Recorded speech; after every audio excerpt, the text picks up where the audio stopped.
MAGA supporting farmers are whining that the USAID is withholding funds for farmers for conservation programs. The farmers are learning that their conservation payments are frozen because those contracts were funded through the Inflation Reduction Act. You know that thing that they hated that Biden got passed? Oh, but y'all benefited from that, huh? Skylar Holden is a cattle producer in eastern Missouri. You know, the state that voted for Donald Trump over Vice President Kamala Harris. He shared his story, his whining, crying story on TikTok. I need your help to save my farm and many other farms. I wanted to give you guys an update on what we figured out with our contract through NRCS. So to give you some backstory, if you haven't watched the previous video, please go out, watch that previous video I've got on there. We are possibly going to lose our farm if NRCS doesn't hold up their contract with us on the EQIP program. So the reason that they're not able to hold up the contract is our EQIP program, which is cost sharing on fences, waters, a well, and some seedings, was funded by the Inflation Reduction Act. Because of the executive orders, there's a pause or a freeze on the funding through the Inflation Reduction Act, and they're not able to pay out on the stuff that we completed or anything going forward. But the issue I have is I've already done a bunch of the work, already paid for the material, already paid for the labor, so I'm out all that cost, and I use my farm operating expenses in order to do those projects, because per contract, I knew that I was going to get cost sharing refunds on the stuff once completed, but now that it's completed, they're saying that they're unable to provide the funds because of the freeze on the Inflation Reduction Act funds. So I reached out to a couple different senators and Congress people. So I reached out to Ann Wagner's office. I have not heard back from them. I reached out to Josh Hawley's office. I have heard back from him. Not from him personally, but from his office. And they are looking into it because they said that this should not be happening. The intention was not to take away the funding from the farmers, but doing the Inflation Reduction Act, cutting those costs, then it's also taken away from the programs that those programs helped out. So it's in the works, but what I need from you guys is if you could please share this, tag your representatives, tag your senators. I need to get some ground on this because I'm not the only one this is affecting. So there are other farmers in the comments saying that they're in the same boat that I'm in because they signed these contracts, and the contracts, even so whenever I looked into the contract, I made sure that that funding was set aside. It wasn't funding that, oh, we hope it's there whenever it's done. I made sure that that funding was set aside so that way before I made these business decisions, I knew that funding was there per contract. So they're backing out on the contract because they don't have the funding. They can't release the funds. So please tag the representatives. Please tag the senators. I need to get some ground on this. We need to help me and other farmers out. We've got to get this funding paid out. I don't care if they don't do it in the future. The problem is there was contracts in place. Multiple farms made business decisions, and multiple farms are going to sink if we don't get traction on this and get those funds unfrozen.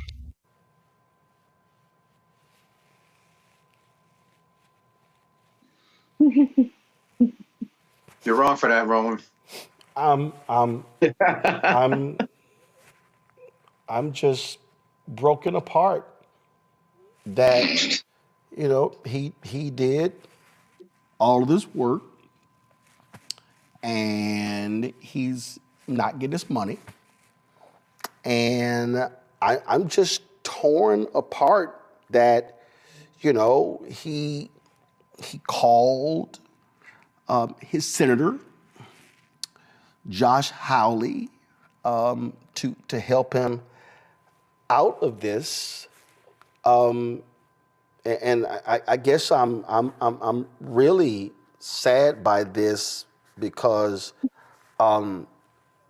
if you go to my iPad,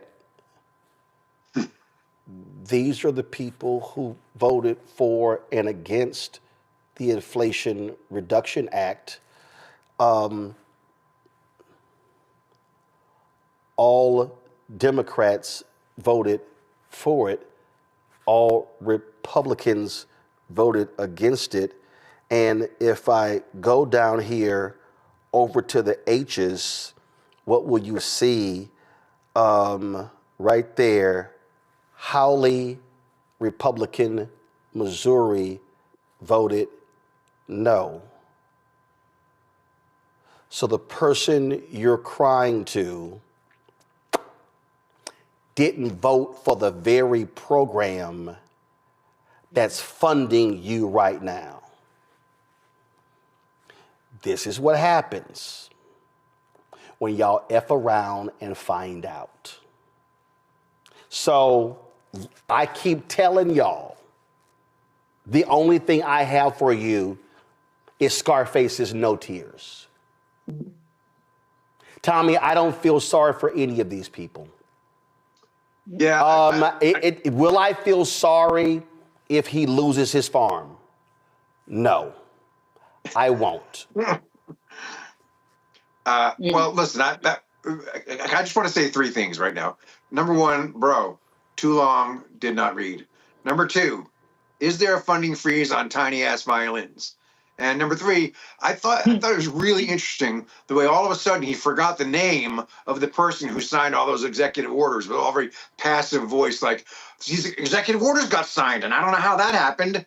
You know, the humana. It was Trump that did that to you, buddy. But I'm, look. I'm not going to delight in somebody else's misery. And plus, no. All that. No. Hey, I'm sorry. And I know everybody, folk they've been asking me, Roland, please stop cussing. So I ain't going to use the 4-letter word I really want to use. But damn that. I will delight in their pain. Do you know why? Because they're delighting in the pain of poor people. They're delighting in the pain of migrants. They're delighting in the pain of black people. These are the people who are cheering DEI. These are the people who cheered the January 6th domestic terrorists. These are the people who constantly vote against their economic interest, and then they whine and complain, oh my God, I can't believe this. These are the idiots who go, I can't stand Obamacare, but please don't take my Affordable Care Act.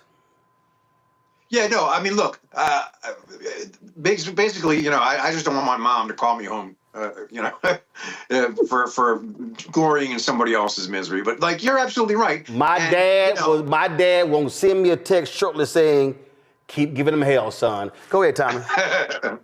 Yeah, it makes me want to shake them more than anything else. There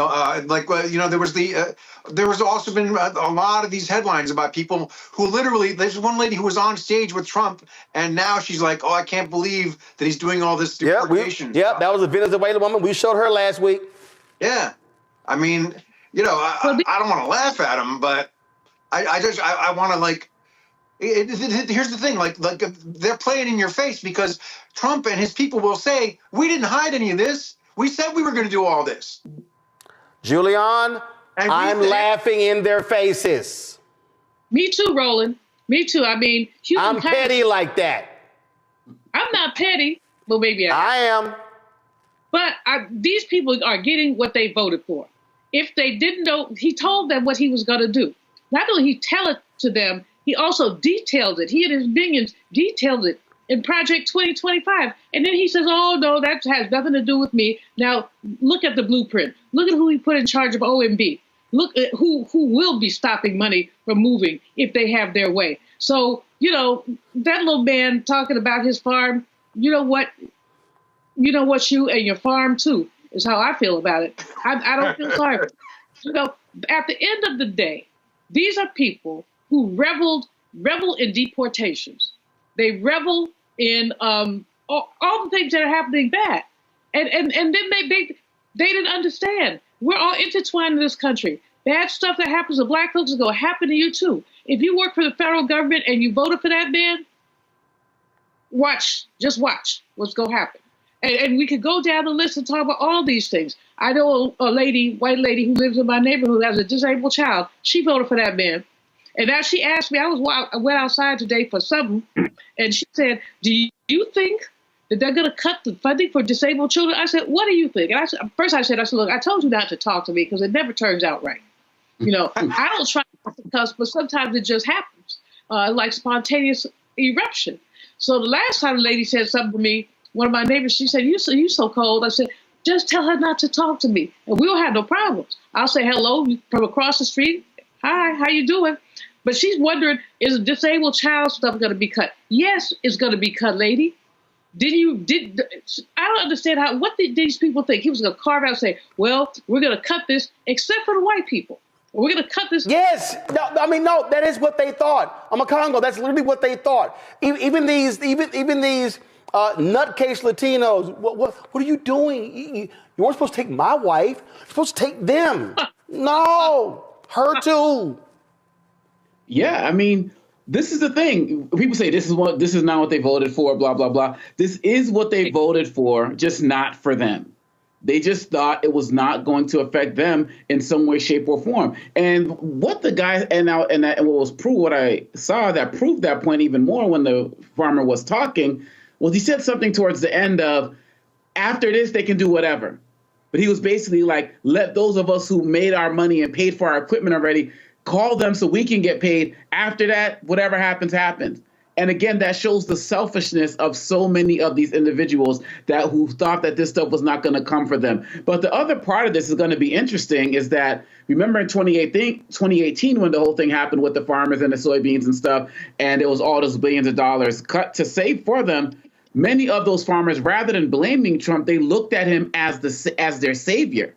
And they said Trump came in. And so even these guys who are struggling now, if Trump reverses something or, Holly gets an exemption for these particular people, they're going to say Trump saved us, as opposed to looking at Trump as the person who made this happen. And so for some reason, Trump with these particular guys who he has a hold on, he keeps winning with them, because even though he's beating them down, just like he's beating other people down, if he can come in and show that he's the savior, they're still going to ride with him. And that's why these guys, if they're really mad, then they're going to get politically active and not beg people like Holly, but challenge them to actually get out there and fight. But many of them are not doing that. They're just begging for help for themselves. Let me be perfectly clear. I'm going to say it again. And I told y'all, I told you, Tommy. My daddy said, that's right, son. Give them hell for what they created. I told you. I mean, I do not, all of these people who are falling for the okie doke, they're getting played. I don't feel sorry for them.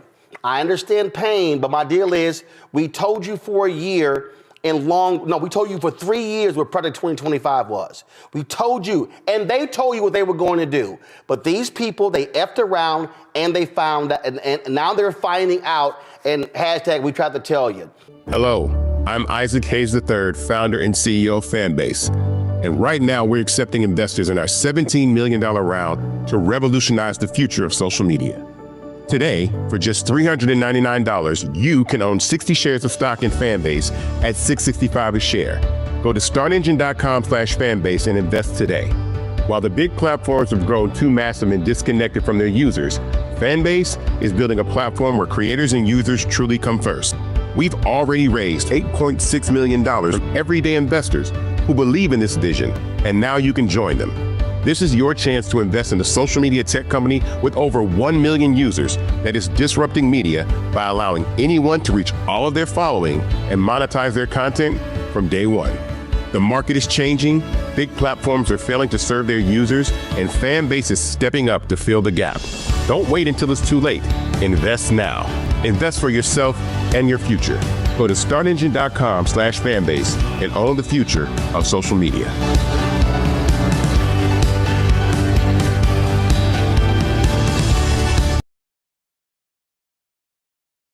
In tonight's edition of the Crockett Chronicles, Texas Congresswoman Jasmine Crockett lets it be known to MAGA that if you're questioning the Democrats, it's time to face the truth.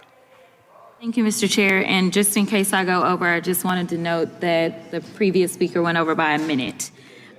We've heard a lot about the fact that Democrats have been talking about Elon Musk.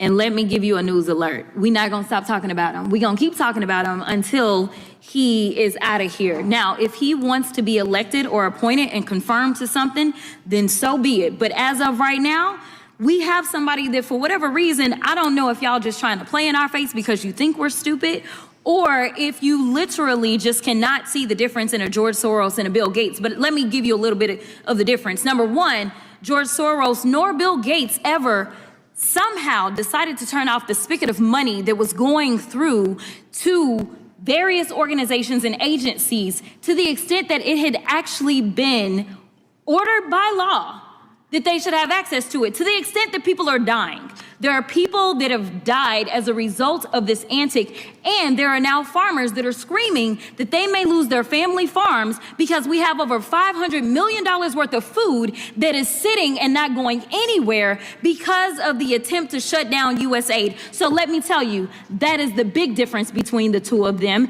And let me also tell you that a big difference between Democrats and Republicans is that we don't just say we believe in the Constitution, but we walk it like we talk it. What does that mean? That means that if we believe in the Constitution, we don't just pick out the Second Amendment and say that it is limitless, nor do we pick out the First Amendment and say that it is limitless. The thing about the Constitution is that it has always been a balancing test. There are limits to this. And right now, what we continue to hear from a certain side of the aisle is that there are no limits to this lawlessness. In fact, there are limits.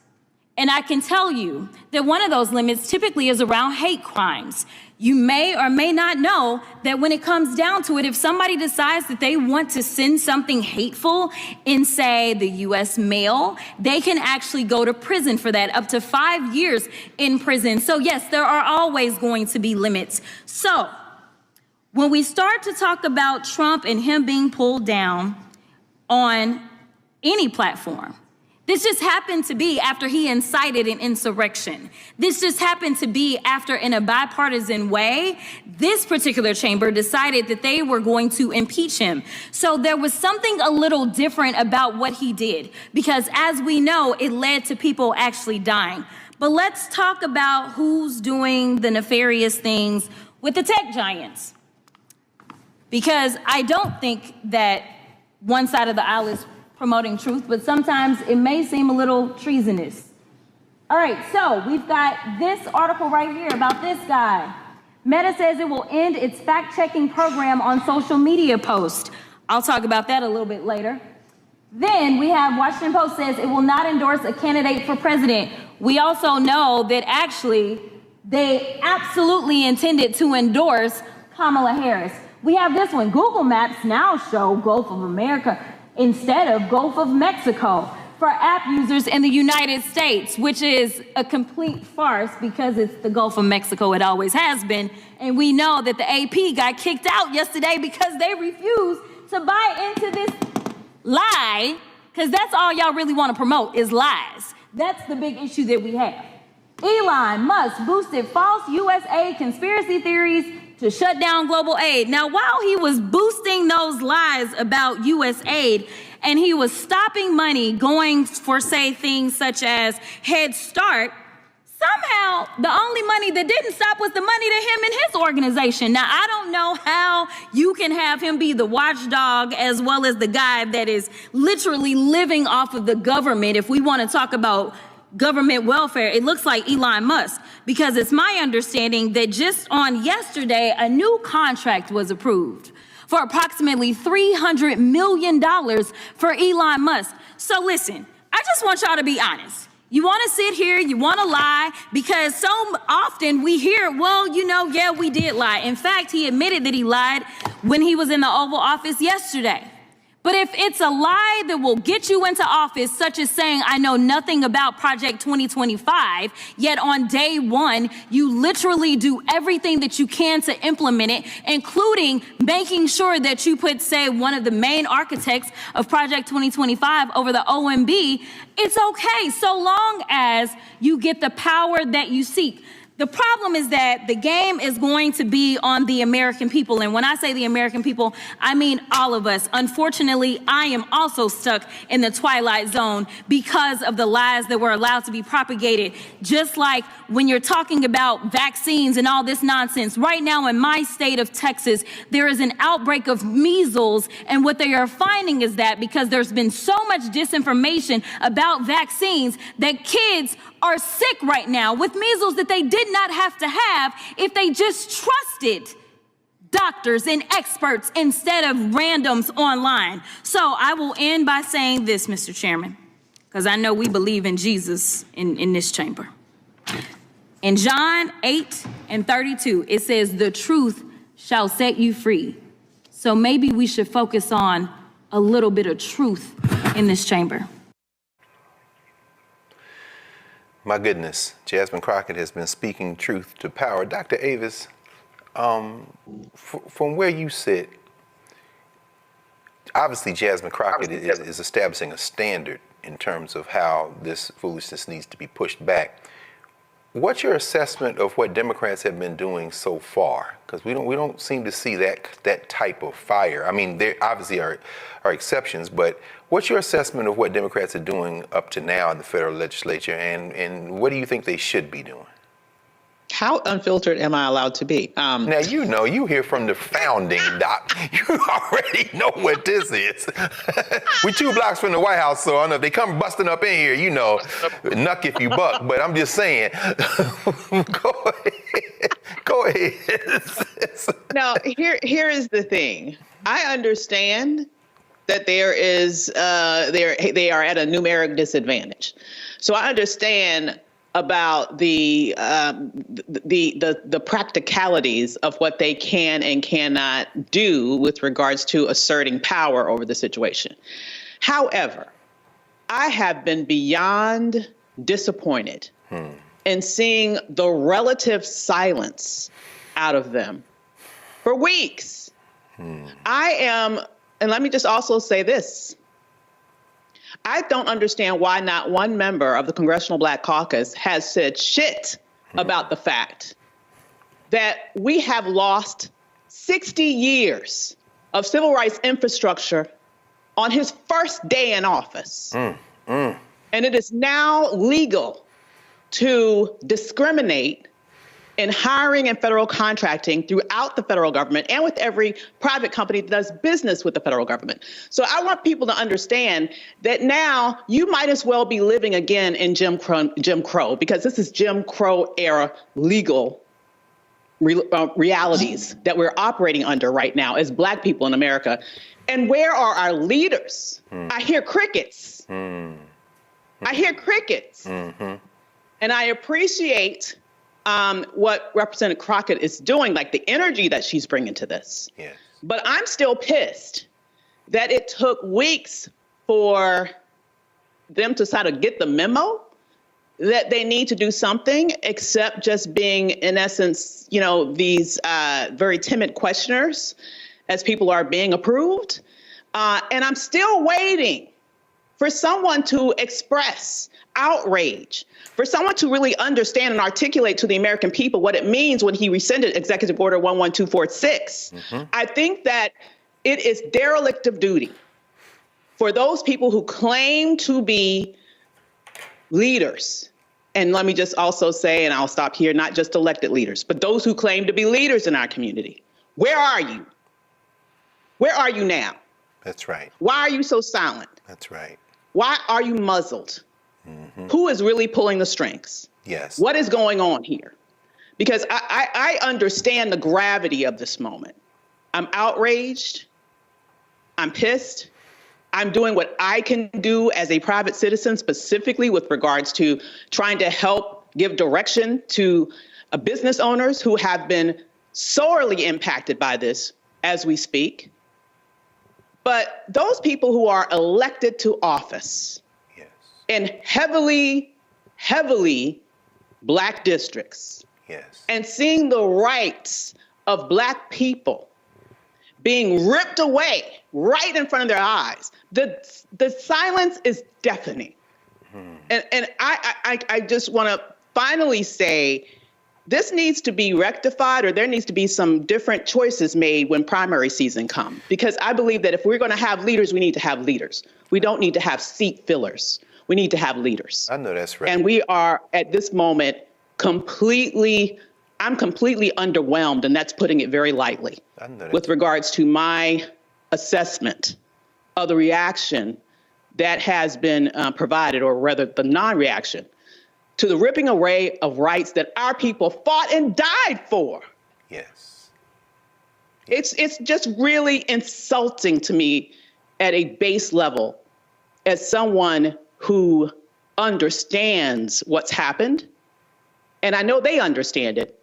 So why aren't you at least educating the people about it and speaking out about it, such that you can attempt to inject some shame into the situation with regards to the degree of violence that has been done to our rights by this ilk that's in office right now. It's truly infuriating. Thank you, Doc. And we know, of course, that they have a razor-thin majority in the House of Representatives, and I can never tell whether or not Jim Jordan has a T-shirt on in that. That only clips with a glimpse. Anyway, the voters in Ohio don't seem to be particularly intelligent in picking who they send to the federal legislature, at least not Jim Jordan's district. But Mike, in terms of what's coming up right in front of us, thinking about this, as Avis has framed it, I mean, we should be fueled by this kind of, these indignities, I mean, just brazen. You know, we saw the man's mugshot in a frame right outside the Oval Office today. The picture was floated. I mean, but even beyond that, there are 3 open House seats, right? We know Stefanczyk is now representing, God bless America, the UN, the country at the UN. And so the New York 21st is open, the Florida 6th.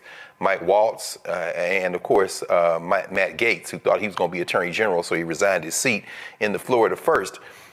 In the short term, how should people be thinking? And of course, we know 90 million people didn't vote at all, so which was the biggest number between Trump or Harris. But how should people be thinking about what they can do right now to get organized and to move? As Avis said, she's not waiting on any congressperson.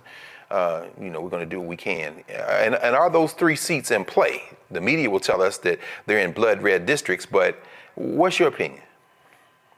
Well, first of all, I think to be engaged, number one, people need to be informed. That's why you need to watch the Black Star Network. Stop listening to black social media disinformation agents, because they helped you get into this position in the first place when they told you don't vote for Kamala Harris. You see Project 2025, you see it being implemented right now. New York Times has an extensive analysis that breaks down how in the first 23 days of Donald Trump's administration, he's implemented 60 measures that come right from Project 2025, whether they are executive orders or memos or what have you. And then also you want to organize. Now, back during the first Trump administration, you had a lot of people all over the country that organized based upon the document called Indivisible. And Indivisible was put together by former congressional staffers, and it dealt with fighting against the Trump administration. And it has strategies and taught you to understand civics and how to put pressure on your member of the House of Representatives and your member of the U.S. Senate, because you and other people like you in those districts and states can vote those people out of office. So you have people now who are revisiting that. Indivisible is being formed in different chapters across the country. And it was, we know a couple Wednesdays ago, Indivisible organized a national day of protest, 50-51, 50 states, 50 protests. They protested at state capitals on one day. And we keep in mind, going back to the first Trump administration, when they saved the Affordable Health Care Act and John McCain gave the thumbs down, that was a result of pressure coming from everyday citizens organizing, visiting their members of the House of Representatives every Tuesday, visiting their members of the Senate, et cetera, and putting pressure on them to save the Affordable Health Care Act. Also, we have to understand how, with the measures that Trump is implementing right now, the downsizing of the federal government, okay, almost 19% of federal employees are African American, but the measures that he's putting in place are hurting everybody. The New York Times has an extensive article talking about how farmers who voted for Trump are being hurt, whether it's him putting a pause on the Inflation Reduction Act, shutting down USAID, et cetera. And then remember the trade war that Trump started with China, which killed the soybean market for farmers here. OK, so then the U.S. government had to do $26 billion in aid for farmers using taxpayer dollars because of him. So we have to, it's so much going on at the same time. but we have to organize, educate ourselves, understand civics, understand the law. And lastly, African Americans have to redirect dollars from businesses that have stopped diversity, equity, and inclusion, or rolled back from that, redirect those dollars to Black-owned businesses.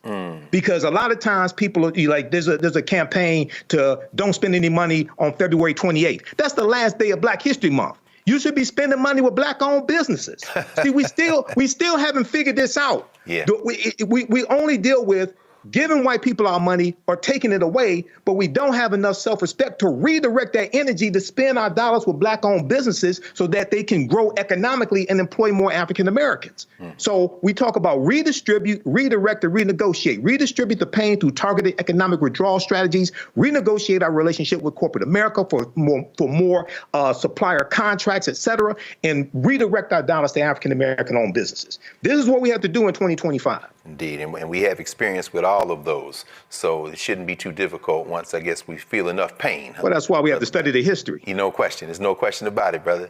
Brother Matt, finally, in the first block, when we were talking with Devin Ambres, the questions you raised, I mean, really nudging us toward the big question of constitutional crisis, which is raised. Do you think we are on the precipice of a constitutional crisis? And if so, how should we be acting at this point?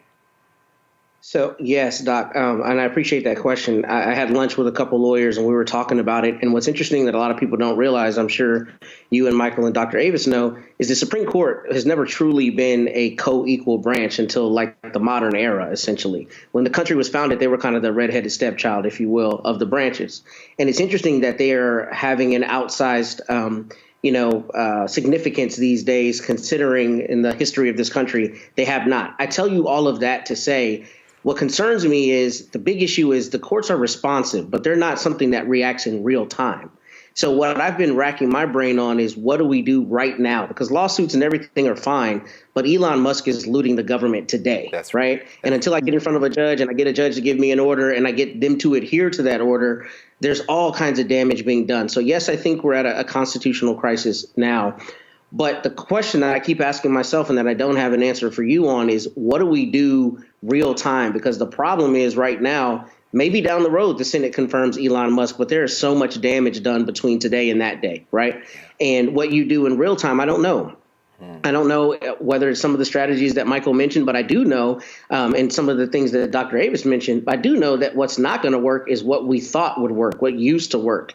And now I don't know if that means our representatives, for instance, in the House need to start filibustering despite the statute that doesn't allow them to do that, whether they need to be standing at 1600 Pennsylvania every day, what we need to be doing as a people, because the things we would normally have as mechanisms to respond are clearly not only ineffective, but are not being given the same gravitas they normally are, i.e. the court system.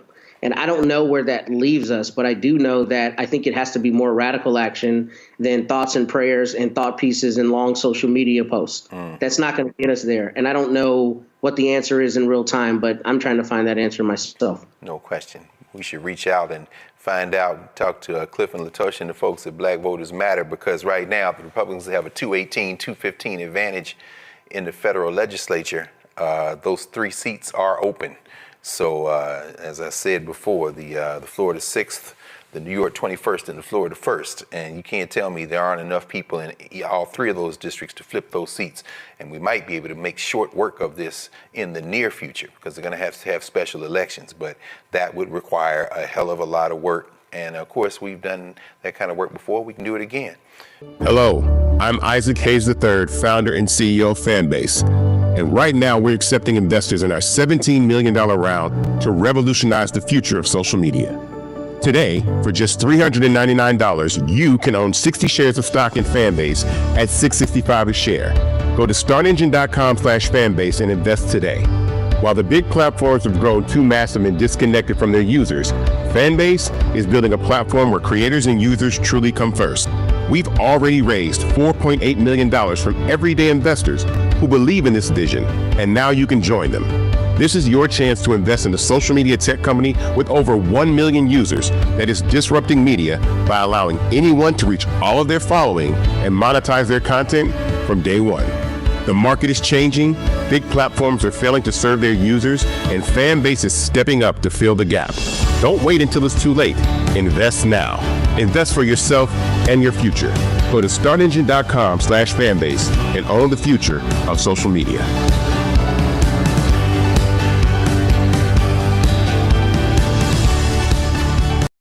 Yesterday, Super Bowl took place, and there was excitement about it. You had Kendrick Lamar performing at halftime. Of course, you had the Eagles playing the Chiefs.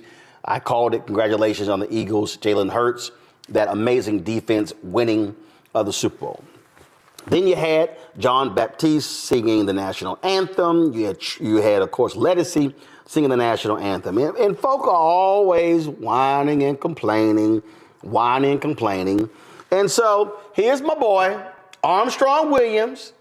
Armstrong, we cool. You know we get along. But you knew I was going to hit your ass after you posted this on Twitter. Yet again, the National Football League has decided to desecrate the sacred American sport of football, a sport that has united Americans for decades by playing the divisive Negro National Anthem before the game.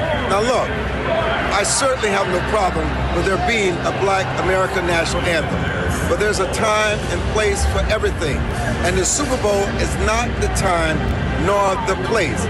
We don't play the Asian American National Anthem, the Muslim American National Anthem, the Indian American National Anthem, the Native American National Anthem. What has caused us to play favorites with certain Americans over every other race during the Super Bowl? What is it?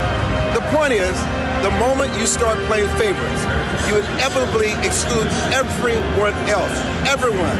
And you start controversy, which we don't need in sports. It's a place for us to heal and unite, not to divide. This is why we shouldn't play favorites at all.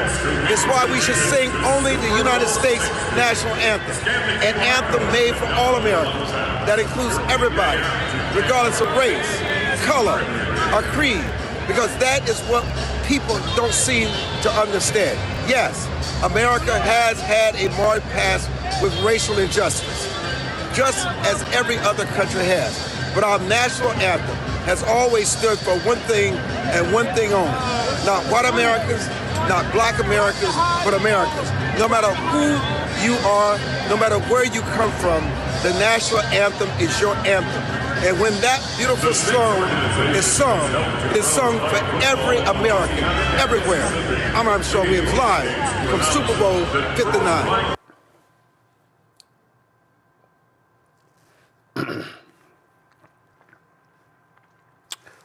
First, Armstrong, that was some bullshit that also was filled with lies. First of all, ain't no Asian national anthem. Ain't no Latino national anthem. Ain't no Muslim national anthem. So how in the hell can you go, we're not playing these other national anthems? Because they don't exist. So you're whining about lift every voice and sing being sung at the Super Bowl. This year, y'all, Lettucey. Lettucey led the singing of Lift Every Voice and Sing. Here's some of it. Performed by 500 school children in 1900. We welcome 125 youth choir members from the Greater New Orleans High School Chorale Collective, directed by Dr. Jeffrey Redding and Jessica Harvey. Please welcome Grammy Award-winning vocalist and New Orleans native, Lettucey.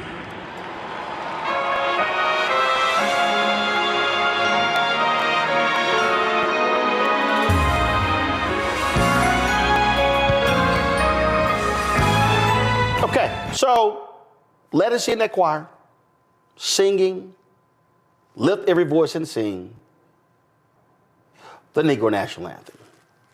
And for the people who have no clue, who have no understanding, who know nothing about history, Lift Every Voice and Sing was not penned by James Weldon Johnson as the Negro National Anthem. No, it's a hymn. It's a Christian hymn. hymn. The song was first sung publicly at a celebration of the birth of former President Abraham Lincoln. Yeah, that was the first time. It wasn't until some 30 years later that the NAACP called it the Negro National Anthem because it spoke to the fight against racism by black people. So the author of the song, of the Christian hymn, never called it the Negro National Anthem. That was it being coined by the NAACP. And so all these people, all these right-wingers, why are they singing, the Negro National Anthem? Why are they, I don't understand why. This is just wrong. It's not right. It's just showing we're not unified. It's all this little whining and complaining. And among these idiots who love running their mouth is that dumbass who's in Trump's ear, Charlie Kirk, the one who wants to get rid of the Civil Rights Act and MLK holiday. Go to my iPad. So he tweeted this: only our actual national anthem should be performed at the Super Bowl. And my boy Ben Watson, the former NFL player, Super Bowl winner, he goes, why so much hate for America the Beautiful? I think it's a beautiful song about our country. Oh, I'm sorry. Were y'all aware that there was another song sung and performed? Yeah. Cue it up. Trombone Shorty of New Orleans and Laura Daigle. Guess what? They actually performed another song, America the Beautiful, which has happened multiple times in previous Super Bowls. Roll it.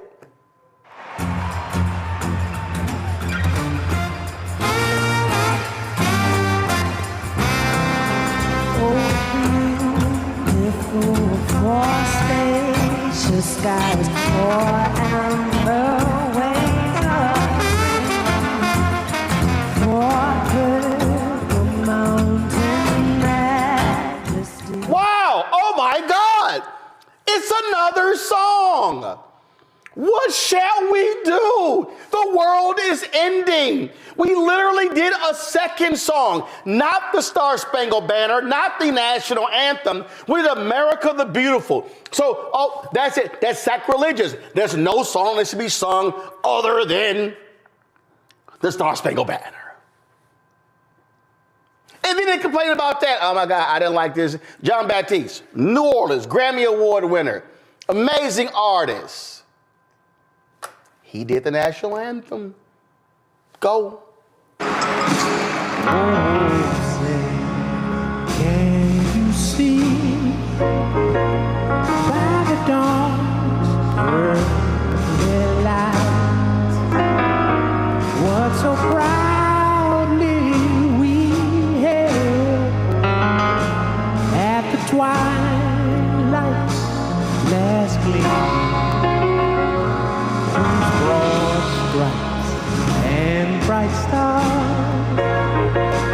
through the perilous fight.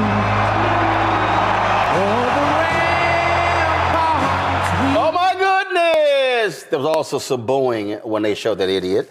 So, oh my goodness, what do? Here we go. It's. I don't understand. What did Armstrong say? Oh my God, that song, that beautiful song. That song that speaks for all of us. The song that represents all of us. This was a piece that was published in the Washington Post 5 months ago.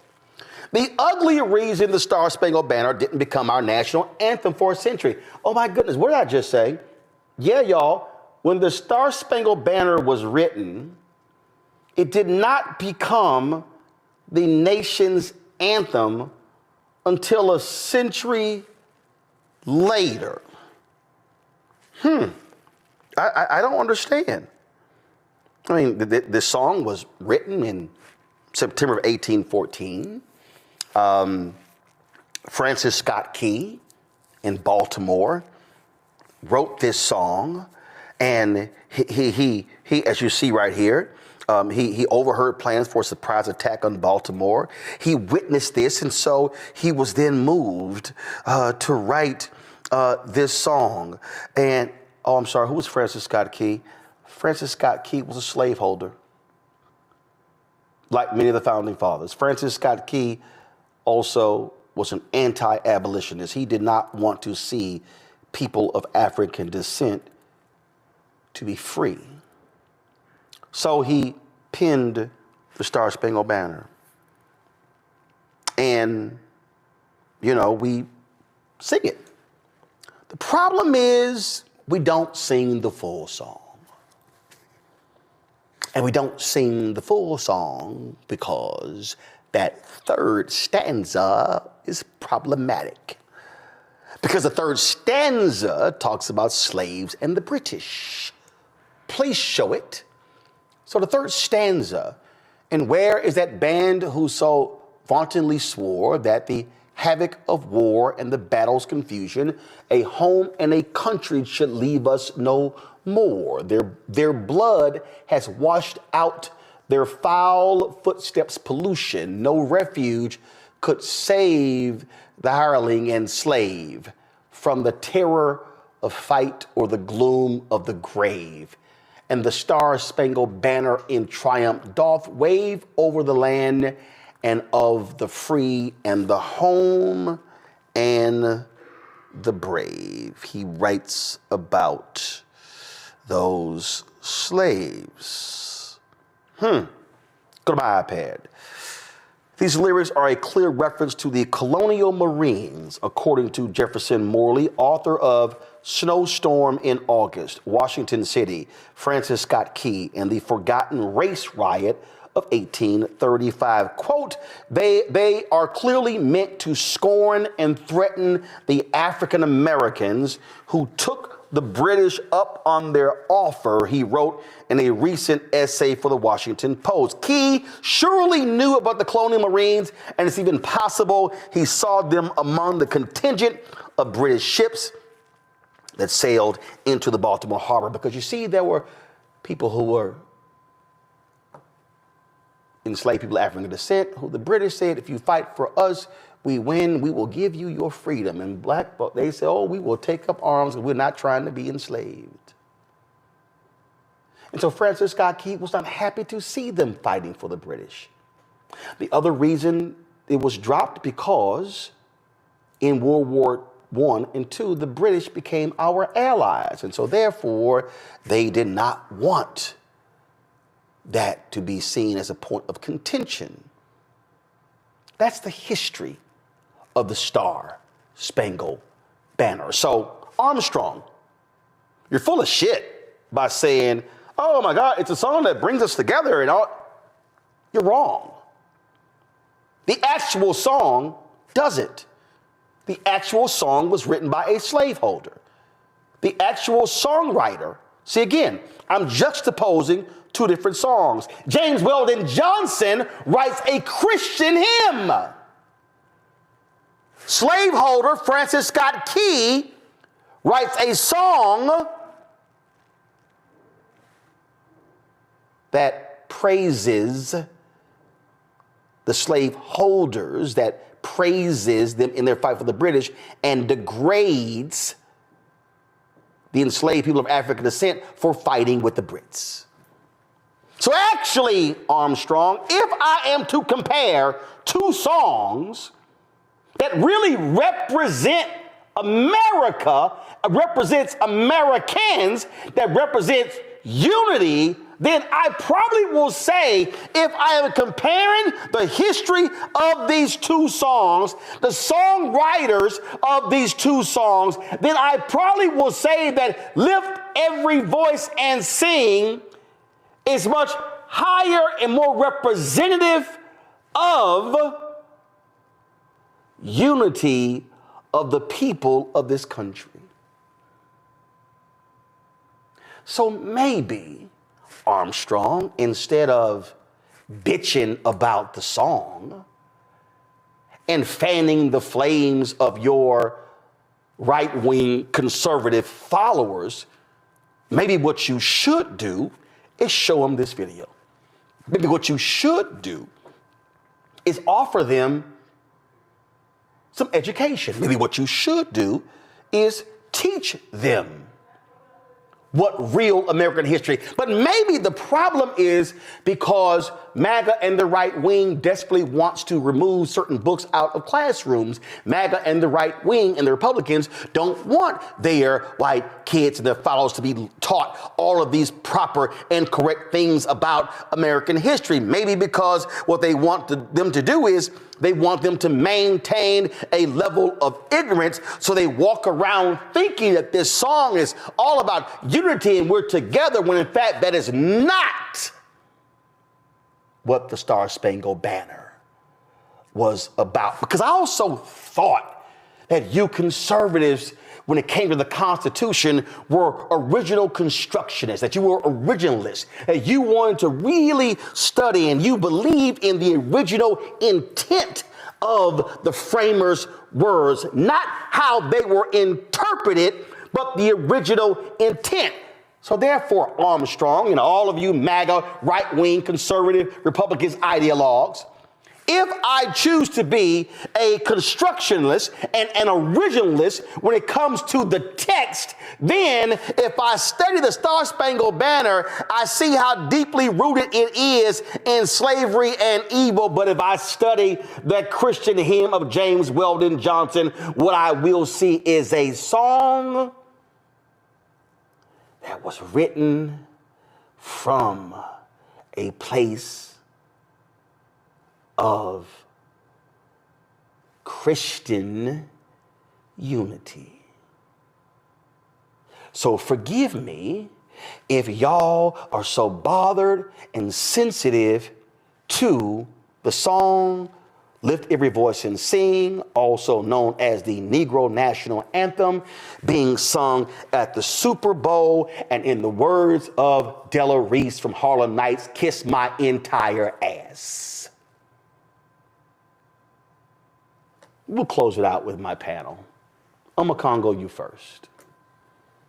You know, when you compare the lyrics of both of these songs, it's clear that Lift Every Voice and Sing, it could actually be America's anthem. There's no mention of race in any way, shape, or form. It's talking about a journey in this country. Everybody has a different journey to get where they need to be. And then when you compare it to what you talked about with Keith and the Star Spangled Banner, but the Star Spangled Banner, it really shows America's inherent contradiction, right? Even though it's talking about freedom, and a song like that is written by a slave owner, right? And that's contradicts so many other things. But when you take it back to their Super Bowl, they were so mad at everything. I saw people online, it's like, oh, I thought you all believed in DEI. How come all of the dancers were black during the halftime show? Like, they were just picking every single thing, from the quarterbacks to the black woman performance coach who won. They could not help. And of course, they had problems with black singers of the Star Spangled Banner, as well as Lift Every Voice and Sing, of course. So this is what they're going to do. They have nothing to say about Trump doing a military salute during that, which made no sense whatsoever. So they're going to keep pushing to make sure that we're not represented in any way, shape, or form. And the fact of the matter is, for an event like that, they also noticed, we remember, Roland, they removed end racism from both sides of the field as well. So they were trying to do something, but by representing us with the Black National Anthem, that was powerful. Lettucey killed it. Having the high school students there, the representation was real. And this is just an example of how, in the face of all of the ignorance and hate and disrespect, as they continue to come for us in our culture, we got to continue to shine bright on every stage. And that's what we did yesterday. Well, it's quite hilarious to me, Tommy, when they are going on again and on and on and on. It wasn't until 1931 that the Star Spangled Banner became the national anthem. In fact, go to my iPad, this is the Washington Post piece. Although the Star Spangled Banner and all of its verses were immediately famous, Key's overt racism prevented it from becoming the national anthem while he was alive, Morley wrote. There was no official anthem, and many people chose to sing other songs like My Country 'Tis of Thee. Key's anthem gained popularity over time, particularly among post-Reconstruction white Southerners and the military in the early 20th century. All but the first verse were cut, not for their racism, but for their anti-British bent.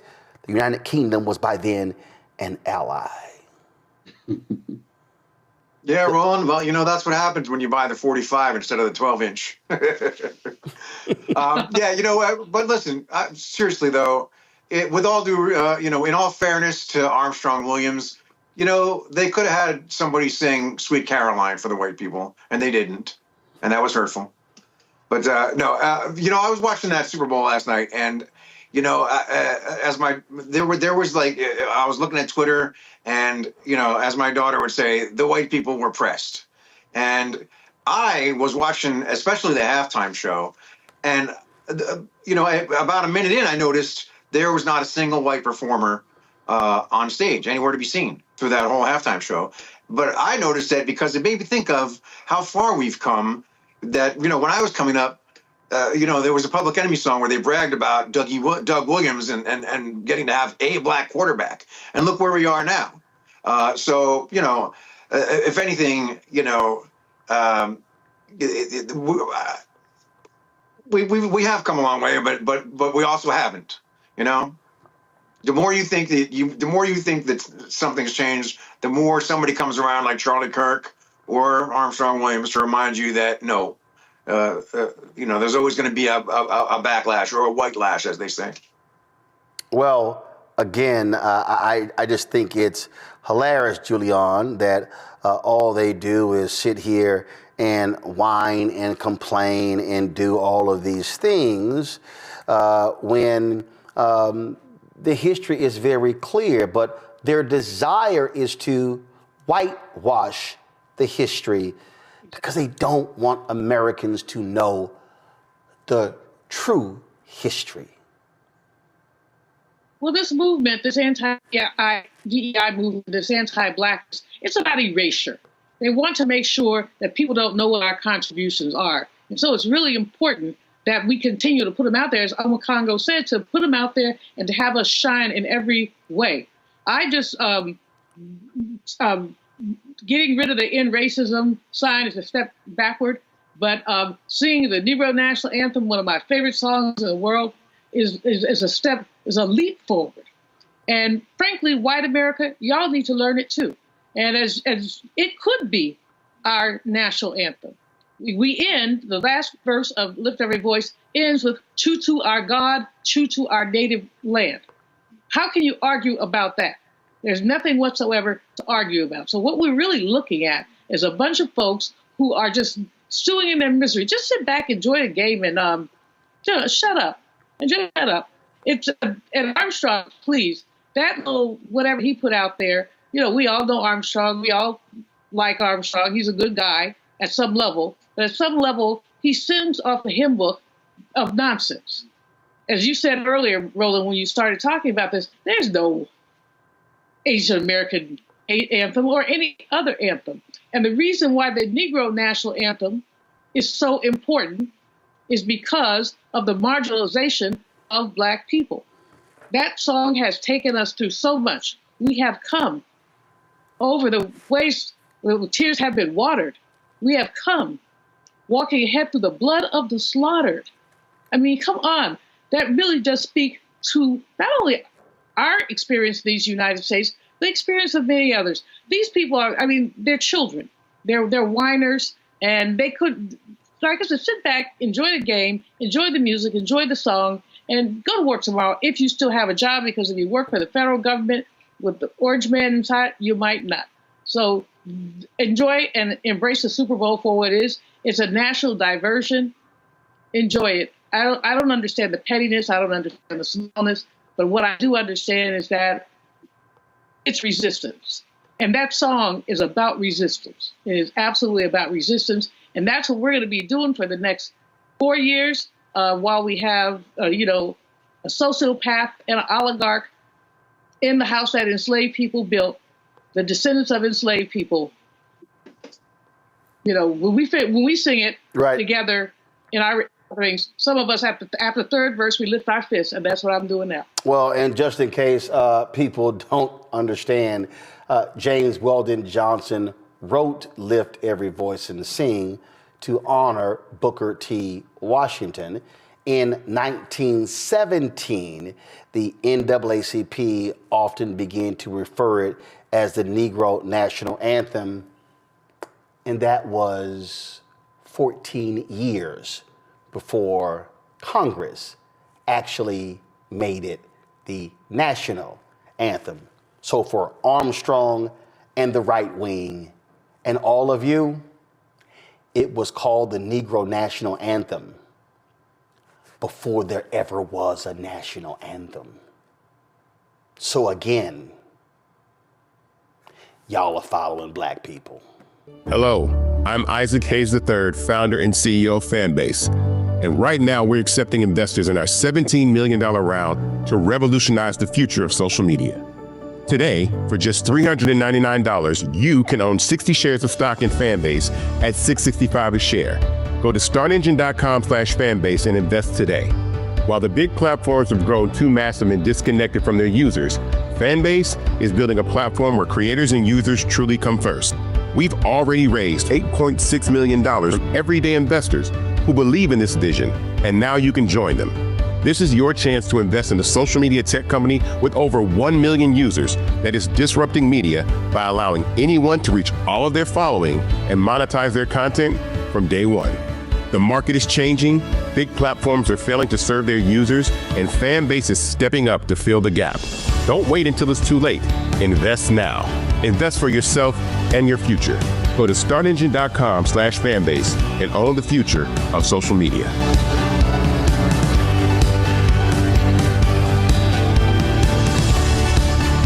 Folks, it is an unbelievable thing happening in the Southern District Office of the United States Attorney's Office in New York City. A stunning shakeup. 3 top federal prosecutors have resigned after refusing to drop corruption charges against New York City Mayor Eric Adams. The acting U.S. Attorney in Manhattan, Danielle Sassoon, and 2 senior prosecutors in Washington, D.C. have stepped down after Trump's Justice Department ordered them to dismiss the case. At the center of the controversy, allegations that Adams, a former police captain and the city's second black mayor, took illegal campaign contributions and bribes from foreign nationals. The DOJ says keeping the case alive would interfere with Adams' ability to tackle crime and immigration issues, but these attorneys are saying, no, they actually broke the law. Now, it was also crazy. The prosecutor wrote, NBC has obtained a letter where Danielle Sassoon has said that the Adams legal team was asking for a quid pro quo with the DOJ saying, hey, if y'all want to see, y'all drop the charges, I'll follow through when it comes to fighting immigration. Not only that, this is a letter this is a former law clerk of Supreme Court Justice Antonin Scalia, who wrote this here, who laid out, he said, I do not repeat here the evidence against Adams that proves beyond a reasonable doubt that he committed federal crimes. Mr. Bowe rightfully has never called into question that the case team conducted this investigation with integrity and that the charges against Adams are serious and supported by fact and law. Mr. Bowe's memo, however, which directs me to dismiss an indictment returned by a duly constituted grand jury for reasons having nothing to do with the strength of the case, raises serious concerns that render the contemplated dismissal inconsistent with my ability and duty to prosecute federal crimes without fear or favor and to advance good faith arguments before the courts. When I took my oath of office 3 weeks ago, I vowed to well and faithfully discharge the duties of the office on which I was about to enter.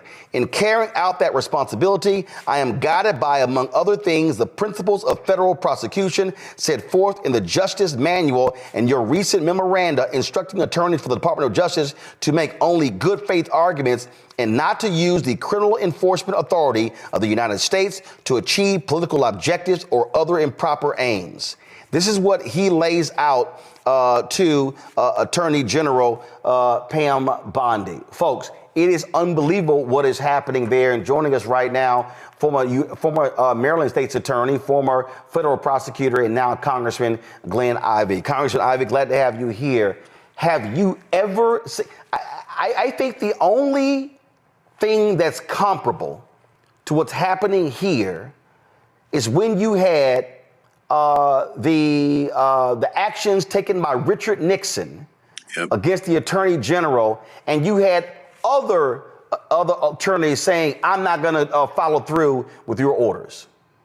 Yeah, that was the Saturday Night Massacre, and Archie Cox was the attorney that they were trying to have fired, and they refused to move forward with the firing just because he was investigating Richard Nixon, and they were trying to curtail that investigation and protect Nixon from prosecution. Now, ultimately they ended up just like they did here. They sort of fired the ones that refused to do it. Cox and Weld, William Weld, who later became the governor of Massachusetts. But, it's the same kind of deal. They'll find somebody to do it, but it's still wrong. It's still unethical. And it still violates basic principles of prosecutorial ethics.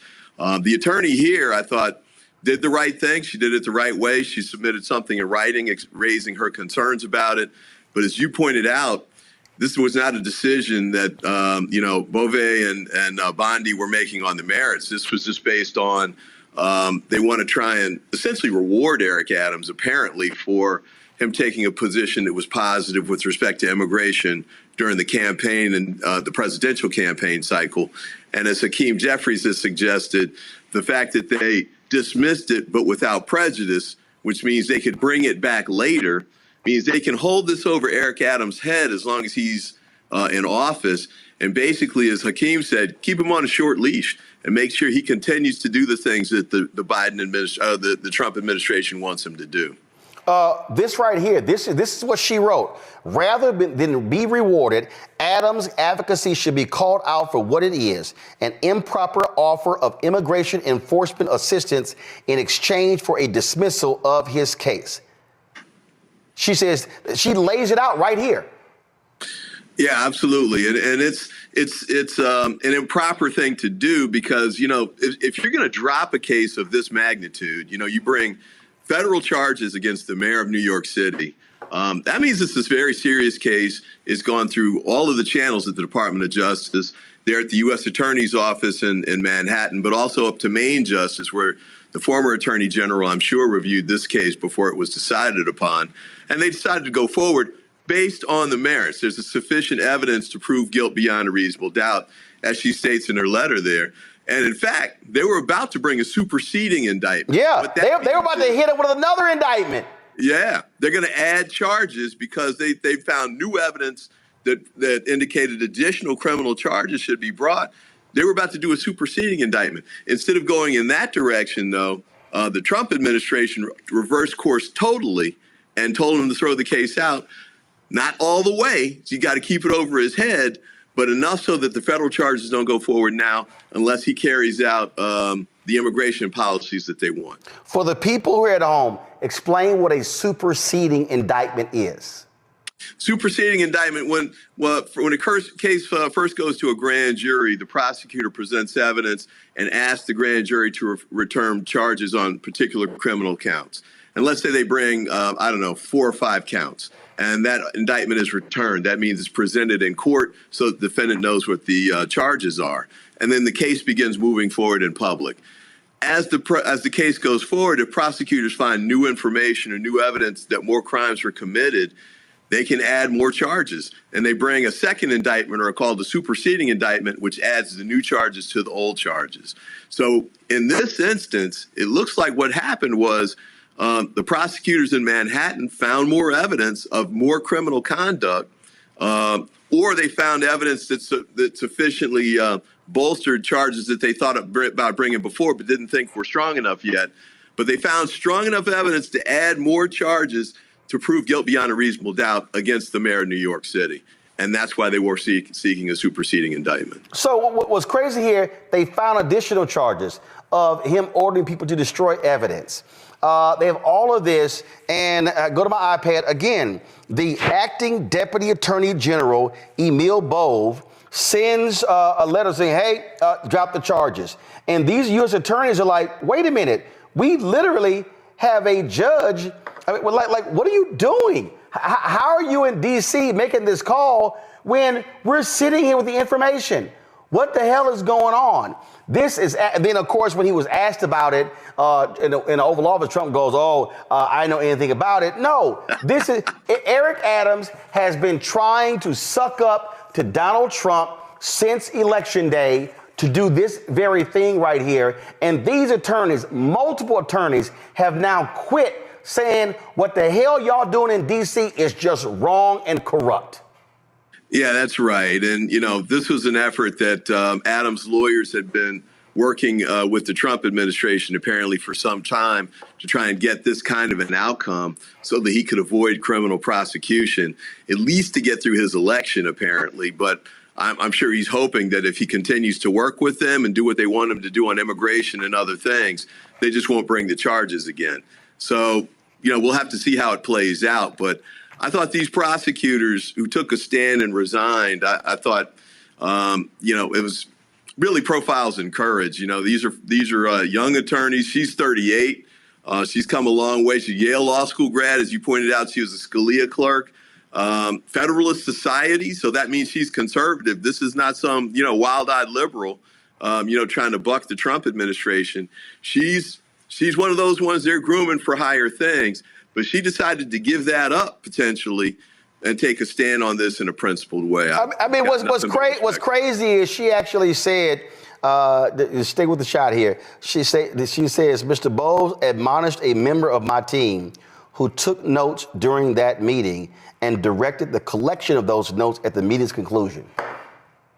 Yeah, don't leave a paper trail. That's, you know, apparently what Bobek was concerned about. But, you know, this stuff's going to come to light, and it did quickly here. And I think she was right to preserve that in writing in the letter that she sent to them. So now it's all on the record. But, you know, this shows the shady stuff that the Trump administration's doing and the way they're trying to convert the Department of Justice to a tool that's totally political and just serves his political ends. And, you know, he's got the retribution list. He's going to go after the J6 prosecutors. He's got the effort going forward to go after the J6 FBI special agents that investigated those cases. This is part of his total corruption effort of the rule of law and the way the federal prosecution system should work in the United States. And I want folks to understand that, again, typically you have checks and balances when it comes to the FBI, when it comes to the U.S. Marshals. What you have here, especially if he's able to get Kash Patel as his FBI director, he is going to have a team that will not resist him, that will do whatever he wants, that will suck up to him, and then they will ignore judicial orders. I don't trust these people at all. And you know, we've never had a situation, frankly, where you will have the entire Department of Justice, which is the law enforcement mechanism for the federal government, be completely controlled at the whims of an evil, maniacal individual sitting in the Oval Office who wants to exert retribution against any of his real or perceived enemies, whether they are journalists, whether they are corporate America, whether they are other countries. It will be hell on wheels if Kash Patel is FBI director, Pam Bondi is attorney general, and these sycophants are in control. Yeah, 30 of us in Congress came out. We did a letter to the Senate Judiciary Committee 2 days ago asking Grassley and all of the Republicans on the Senate Judiciary Committee. We know the Democrats are going to vote against Patel, but for them to vote against him as well. You know, this guy, he published an enemies list in his book. He's done these like children's book calling Donald Trump King Donald, so you know where he's going with that. You had the Trump Attorney General, Bill Barr, say this guy over his dead body should he even be deputy director of the FBI, much less director of the FBI. It's clear he's not qualified. Oh, I forgot. This guy had to take the Fifth Amendment so to try and avoid grand jury testimony about Trump. Then they immunized him to force him to testify. And then at his confirmation hearing, he refused to talk about what he testified about. I guess it was just so embarrassing and bad for him. So this is the guy they want to lead the FBI? Well, yeah, because he'll do whatever Trump wants. So, you know, it's Bondi, who was, another Trump sycophant. Her staff is going to be Trump's former criminal defense team in the criminal cases that he had going before. Patel's going to be running the FBI. And you got J.D. Vance threatening the federal judges who are coming out with the injunctions against Elon Musk and those efforts. Vance and those guys and Musk are saying, well, you know, we might have to impeach these guys. That's how he's trying to do a total takeover of the rule of law, the federal prosecution process, and the federal judiciary. All right, then. Congressman Glenn Obvious, really appreciate it. Thank you so very much. Thanks for having me. Support the work that we do. Join our Bring the Funk fan club. You heard what we just talked about there. Folks, I can't reiterate this enough. Listen to me clearly. I cannot reiterate this enough. When you've got technology companies running scared, when you've got legacy media not doing their job, when you've got black-owned media that is disintegrated, now is more than ever for us to have independent media that cares about the truth, that is willing to say what needs to be said. So when you support Roland Martin Unfiltered, this show, when you support the Black Star Network, you're not just supporting me, you're supporting the other shows. Our goal is to add 2 more shows this year. We want additional shows. We want more weekly and daily shows because we want to be able to speak truth to power. We want to be able to say what is necessary where other people are scared.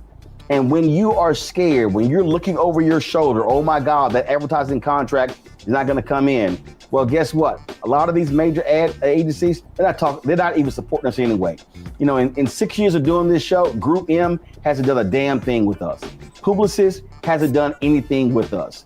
You've got Horizon, you've got all of these folks, they haven't done jack. And so we are calling it like we see it, and we're speaking truth. And unlike some of these other so-called progressives and people who believe in truth, I'm not running around trying to kiss MAGA ass and kiss Trump's ass. I won't be going to Mar-a-Lago, not for a damn thing. And so this is about us being able to speak truth. So when you support this show and this network with your resources, that is exactly what is happening, because we are trying to build something that is bigger and broader, and actually it has the courage to say what needs to be said, even when it makes other folk uncomfortable. If you want to contribute giving Cash App, use the Stripe QR code. This is it right here. And if you are listening, simply go to blackstarnetwork.com to check it out. Also, if you want to see your check and money order, some of y'all old school, we understand that. See your check and money order to P.O. Box 57196, Washington, D.C., 20037-0196. PayPal, R. Martin Unfiltered. Venmo is RM Unfiltered. Zelle, Roland at RolandSMartin.com, Roland at RolandMartinUnfiltered.com. And again, folks, we've got some 4 million social media followers. If only 20,000 of our fans contribute at least $50 each, which comes out to $4.19 a month, 13 cents a day, that's $1 million. It allows us to be able to continue to build, to add these shows and do the work that's required. So your support is needed. So please join our Bring the Funk fan club today if you've not already joined. If you have given to us in the past, please renew your commitment, because it's important that we support Black-owned media, because Black-owned media matters. Select billionaires are doing all they can to destroy public education in America. And they're explaining what they're doing, okay? They want to destroy, let's be real clear, they want to destroy the teachers union, okay? Because they believe that that's the problem with education. They want to destroy the public education infrastructure, And I told y'all on the show who created that. If you read James D. Anderson's book, The Education of Blacks in the South, from 1860 to 1935, it was African Americans, formerly enslaved people of African descent, who was elected to state houses all across the country, beginning in South Carolina, who put it in the state constitution for taxpayer-funded education. What Republicans want to do is they want to destroy that entire system. And they want to, under the guise of school choice, and they've been pushing their voucher programs. It's happening in Tennessee. It's happening in Texas. We've seen these things happen in Florida, but those two states are the biggest when we talk about the school voucher issue. In Texas is so bad, where the corrupt governor of the state, Greg Abbott, and the corrupt lieutenant governor of the state, Dan Patrick, two MAGA Republicans, they lost last session. The governor kept calling them back in the special session. They kept losing. The governor and Dan Patrick then said, we're going to target Republicans who voted against it, and they largely succeeded in booting them from office. Last week, the school voucher scam passed the Texas Senate. Now it goes to the Texas House.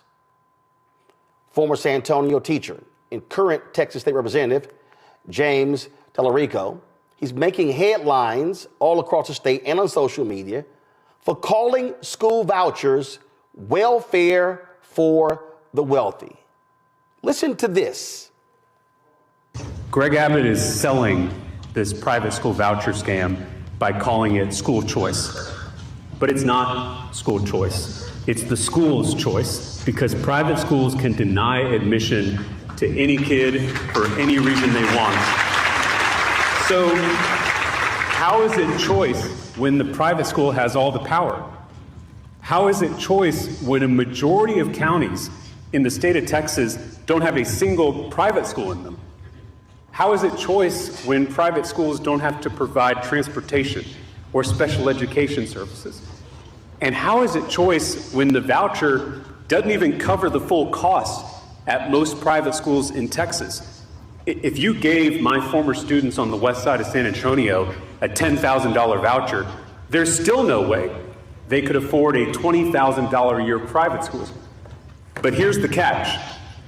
The wealthy parent who is already sending their kid to a $20,000 a year private school is about to get a $10,000 discount, a $10,000 coupon at our expense.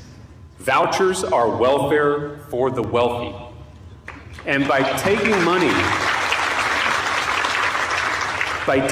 out of our public schools and giving it to wealthy parents who don't need it, vouchers would be a massive, historic transfer of wealth from the bottom to the top.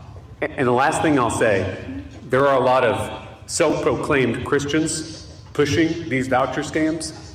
I can't think of anything more unchristian than stealing from the poor to give to the rich. Joining us now is Texas State Representative James Tallarico. Glad to have you on the show. Let me put this in perspective. Several years ago, I founded School Choice is the Black Choice. I've supported charter schools. I've supported African Americans, running charter schools, being in control of charter schools, being in control of the hiring, the contracts, the curriculum, all those different things. I've also spoken at school choice conferences, and I spoke at one years ago here in DC. And many of them, and the room was mostly white, and they were supporting vouchers. And I said to them that if you are supporting vouchers for suburban white parents, I said, and not for the, let's say, bottom 10% of schools, then you got this wrong. I said, if you truly support vouchers, then you will support them first for who desperately need a better education, as opposed to the top end of folks. And I've been on the record, this initiative in Texas is a school choice scam. I absolutely do not support it because it's not about education. It's not about educating the folks who go to poor performing schools. This is literally about allowing wealthy parents or even middle to upper income, largely white suburban parents who can't afford to send their kids to private school as a way to let them, and it is about gutting public education. That's exactly right. And I'm also a native Texan. Go ahead. Yes, sir. And thank you for covering this. There are not nearly enough media outlets telling this story about what's happening to public education in this country. You obviously see billionaires at the federal level with Elon Musk trying to shut down the Department of Education. And you see billionaires here at the state level in Texas trying to dismantle our public schools. And private school voucher scams are just part of that effort. We've also seen it with demonizing librarians and trying to ban books. We've seen it with this hysteria about critical race theory and efforts to whitewash our history. This is all part of the same coordinated effort to defund and close public schools across the country. And it's important that we know what we're up against. I really thank you for your clarification because, you know, we do have school choice here in Texas. Students can go to all kinds of public schools, whether it's a traditional independent school district, whether it's a magnet school, whether it's an academy or an early college high school, or whether it's a nonprofit public charter school that has to follow the same rules as a traditional public school. We have all those options here in the state of Texas. This is an entirely different idea. The idea that you can take money that would otherwise go to our public schools, both traditional and charter, and then taking it out of the public school system and giving it to unaccountable private schools that serve the wealthy few. This is a whole different effort that we're seeing.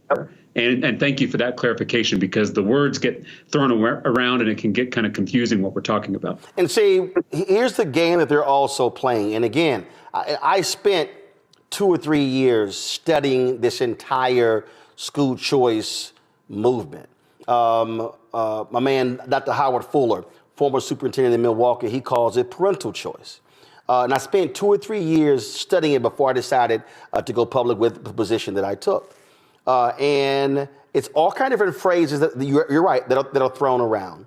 And I remember it was probably 3 or 4 years ago, maybe it was even longer. Dr. Steve Perry, he has several public charter schools in Connecticut and also in New York. He gave me a call because that was a woman, it was a white woman. She was I don't even know what the group she was over. And she was trying to build Black and Latino support for the initial voucher bill. And so he was like, well, I'm not from Texas, so I'll call my man Roland, who is. So he calls me, and we're in a three-way, and he tells me who she is and her organization. And so she starts talking about, oh, this is about improving education. I said, what's the name of your group again? And I pull it up. And so I pull up her organization, the website. I can't remember what it was. And I said, let me ask you a question. Do you know the top performing Black and Latino charter schools in San Antonio? She says, no. I said, do you know the top Black and Hispanic performing charter schools in Houston? No. Do you know the top performing and Black charter schools in Dallas? She says, no. I said, well, I'm not going to help you with a damn thing. I said, your entire board is white. You don't even know. I said, but you want to ride Black and Latino parents to get this bill passed when you don't even engage with Black and Latino people. I said, so your bill is going to fail. The reason I know this, I've already talked to the Texas Black Caucus about this, because they hit me saying, hey, Roland, can you explain why you support school choice? I said, your bill is a failure because you won't even rally the existing parents. I said, I know what this bill is about. It's not about the parents and the children. And she was just stunned that I went there. And I said, so I'm sorry. Don't think for a second that you can ever call me to help with this crap. And that's exactly what they're doing. And they target these Republicans. And I hope these rural Republicans wake up and realize that they are about to get screwed. They are about to get just jacked up, because we know, and part of the problem with a lot of these charter schools and school choice, transportation problems, access to them. And so rural Texas, out of all people, they better wake up and say, hey, Greg Abbott and Dan Patrick are playing us for fools. That's right. And a majority of counties in the state of Texas, 151 counties, don't have a single private school in them. And so I don't know how it's choice for the students up in the Panhandle or over in deep East Texas or the Rio Grande Valley when there's not a private school for hundreds of miles around. You mentioned this earlier, that these private school voucher scams have a long, dark history in this country. And the first private school voucher scam was proposed in the Texas legislature in 1957. And of course, the history buffs who are watching your program know that that was just a couple years after the Brown versus Board of Education decision came down from the Supreme Court. And that first voucher scam was a deliberate attempt to resegregate public schools, to allow white students to leave newly integrated public schools to go to white-only private schools. And now history is repeating itself. And actually, I don't know if you saw this, Roland, but the Republican state senator from deep East Texas, this is one of the most conservative Republican senators in the state Senate. Last week, he voted against this voucher bill, and he said that he is worried about a new segregation if this bill passes. That is a Republican state senator from East Texas talking about a new segregation, separating the rich from the rest of us if this bill passes. So we've got to understand the history here and understand how it can replay itself if we're not careful. Well, and again, for people who don't understand how these things happen in Texas, when the Hopwood decision was overturned by the Fifth Circuit, the black state legislators, State Senator Royce West and others, when they went back and said, okay, how do we craft this? What they did was they actually reinstituted something that was in place when I graduated from high school, Jack Yates in Houston in 1987, and how I got into Texas A&M. And that was, I was in the top 10% of my graduating class.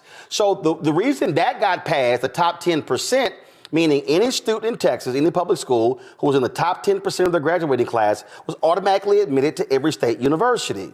Well, what they did was the black and Latino legislators in urban centers got with the rural representatives in the centers because the rural folks were pissed that their students were not getting into Texas A&M and the University of Texas. Unfortunately, it was the rich suburban parents that gutted the top 10% later because they complained that, oh, my child is so smart and it's smarter for that kid in inner city Fort Worth or in rural Texas, and they gutted it. But that's how that actually was instituted. That's exactly right. And it's still happening today. You mentioned my colleague, Senator Royce West from Dallas. He is still leading the fight against this voucher bill this many years later. And we still have partners on the other side of the aisle. I think it's really important that we do not allow public education to become a partisan issue, to become a red team versus blue team thing, because it's not. We all depend on public schools. Even if we don't have kids in public schools, we depend on an educated workforce to grow our economy into the future. And so this affects all of us. You may know that before I ran for office, I was a public school teacher myself. I taught in San Antonio ISD on the west side of the city, which is a historic Mexican-American neighborhood. And so I know that vouchers will hurt my former students on the west side of San Antonio, just like they're going to hurt students in the 3rd Ward of Houston, and just like they're going to hurt white students in small towns all across Texas.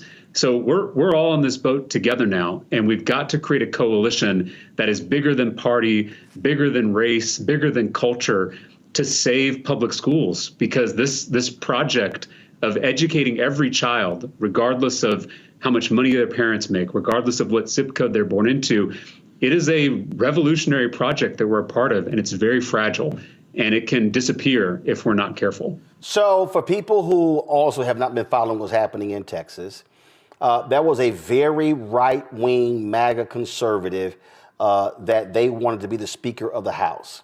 And then you had another Republican who's very conservative, but what he did was he went to the Democrats. And so he was elected with more Democratic votes than Republican, but he's the Speaker of the House. And what I keep telling people, when you're the Speaker of the Texas House, just like, frankly, Dan Patrick should be operating as Lieutenant Governor, and Greg Abbott should be operating as the Governor of Texas, you represent all constituents. And so they've been angry. They talked about kicking him out of the party, censoring him, changing the rules. And so what is it looking like? They took out several Republicans who voted against this last year. It's going to be a very, very close, tight vote. But do you believe, and what are y'all doing to convince these rural Republicans that they are going to play a part in the destruction of their own public schools if they support this billionaire-funded effort by Greg Abbott and Dan Patrick? Yeah, so just a quick update on where we've been before. 2 years ago, in 2023, Greg Abbott made private school voucher scams his number one legislative priority. He barnstormed the state. He spent millions of dollars. He was bullying and bribing lawmakers to get this thing passed. And on the Friday before Thanksgiving in 2023, a bipartisan coalition of urban and suburban Democrats with those small town rural Republicans, we came together and we defeated Greg Abbott's voucher scam on the floor of the House. But then Greg Abbott retaliated by withholding all new funding from our public schools. And I think you mentioned this earlier, Roland, that we rank 44th in the nation in per student education funding here in Texas. Texas teachers are making less than they did 10 years ago when you adjust for inflation. And local property taxes are through the roof because our state is not doing its fair share of school funding. So we already had a school crisis, and now Greg Abbott is withholding all that funding as a retaliation against the lawmakers on both sides of the aisle who rejected his voucher scam. I want us to pause and realize what that means. The governor of Texas is sacrificing 5.5 million children in some political fight. He's using them as pawns in a negotiation, which I think should be on the pale. It should be unacceptable to everyone watching, regardless of what party you belong to. And then Greg Abbott took millions of dollars from these billionaires, Tim Dunn, Ferris Wilks, and Jeff Yass. He's an East Coast billionaire. He gave Greg Abbott one check for $6 million. It was the largest campaign contribution in Texas history. So for folks who don't know, there's no limit in Texas for campaign contributions. That's right. And that same Jeff Yass is the one who started funding Trump, who has an equity stake, who wants to buy TikTok. And that's why Donald Trump changed his position on TikTok. Exactly. You got to follow the money. Yep. If you're just listening to what the politicians are saying on TV, you're going to miss it. You've got to understand who is pulling the strings behind the scenes. And so that's why these names may be unfamiliar to you, but the first step is to get yourself educated. Look up Tim Dunn, look up Ferris Wilks, look up Jeff Yass, look up Betsy DeVos, because these are the power players. These are who Greg Abbott listens to. These are the billionaires that Dan Patrick listens to. So Greg Abbott got this $6 million check from Jeff Yass last year, and he used it to go on a revenge tour and went after these conservative, small town, rural Republicans. Their only sin was standing by their public schools and voting for their constituents. Yes. The people who elected them. Right. And they vote for all of Greg Abbott's crazy bills. They're lockstep with Donald Trump and Greg Abbott. The only thing they did to anger the governor was voting for their constituents, voting to protect their local public schools. Because as you know, in these small towns around Texas, these small towns around the country, the local public school is the lifeblood of that community. It's the only pillar left standing. Was it 6 or 7 and he defeated all except one? What was it? Well, we actually had about 5 of them win re-election, which is remarkable. I mean, the fact they were facing this onslaught of big money and big lies, and 5 of these small town Republicans still won their primaries. Excuse me one second, Representative. For the people who are watching, I need y'all to understand. It wasn't just money. Patrick, Abbott, Ken Paxton, the AG, were going to their districts campaigning against conservative Republicans because he was public. I am going to punish you for voting against me in vouchers. But here's the interesting part. When they went to the districts to campaign against these fellow Republicans, they didn't talk about vouchers. because vouchers are unpopular. Yep. Right, especially in rural Texas. So instead, they lied about their immigration records. They said they were soft on the border and they wanted open borders, or this was the line they were using in all their mailers and TV ads. And so it worked on some of these guys, but some of them still won. And I think it's important to recognize that some of these rural Republicans sacrificed their political careers for this fight to save public education. This is not Democrats versus Republicans, because there are Republicans who care deeply about public schools. And so we've got to build this big coalition for this upcoming session if we stand a chance of beating vouchers again, which I think there is a chance if we stay united, if we stay focused, and if the people watching your program right now, if they take the time to call their state reps, call their state senators, call their lieutenant governor, and call their governor, and demand that they put students over billionaires, then I think we can stop this voucher scam once again. Well, and this goes way beyond Texas, because this is Texas, this is Tennessee, this is North Carolina, and that's really what's going on here. And I don't think people understand these are a handful of billionaires who want to completely reshape not just public education, but the state. The billionaires you mentioned, they fund everything. They control Greg Abbott and Dan Patrick. They want to control Texas politics. These people are dangerous. These people are wrong, and they absolutely must be stopped. And this is the beauty that I keep saying to people. You might be a billionaire, but you only got one vote. And if more people vote against the interests of billionaires, they cannot win. That's right. And we have to come together, right? They're intentionally trying to divide us because there are more of us than there are of them, right? So if we're all united, standing up for our interests, if we come together across race and culture and religion and urban and rural, if we all come together and stand up for ourselves against these wealthy special interests, then we'll win. And so that's why they have to keep us divided. That's why they've got to be scaring us about librarians grooming children and teachers indoctrinating kids and critical race theory. All this stuff is meant to keep us distracted, to keep us fighting each other. And so we're not fighting them. It's divide and conquer. This is the oldest strategy in the world. And so it's important that we resist that we come together, recognize that we all benefit from public schools. And last thing I'll say, Roland, I'm not defending where we're at in public education. Right. We have so much more work to do. I saw it firsthand. Our schools need so many more resources. Our teachers need to be paid like the professionals they are. We need better curriculum. We need more innovation. We need more experimentation. We need to customize for each student. We've got a lot of work to do. But none of those problems will get better with a private school voucher scam. In fact, all those problems will get worse if we take money out of our schools and give it to rich parents who don't need it. And what people don't understand is those private schools, there's a reason they have small class sizes. There's a reason they have small enrollment. They're not going to all of a sudden say, sure, let's go from a class size of 12, 15, 17 to 30. So they're not going to create new seats. So they want to completely revamp this entire system for a handful of seats. And that's what we're talking about here. We're not talking about, oh my goodness, 500,000.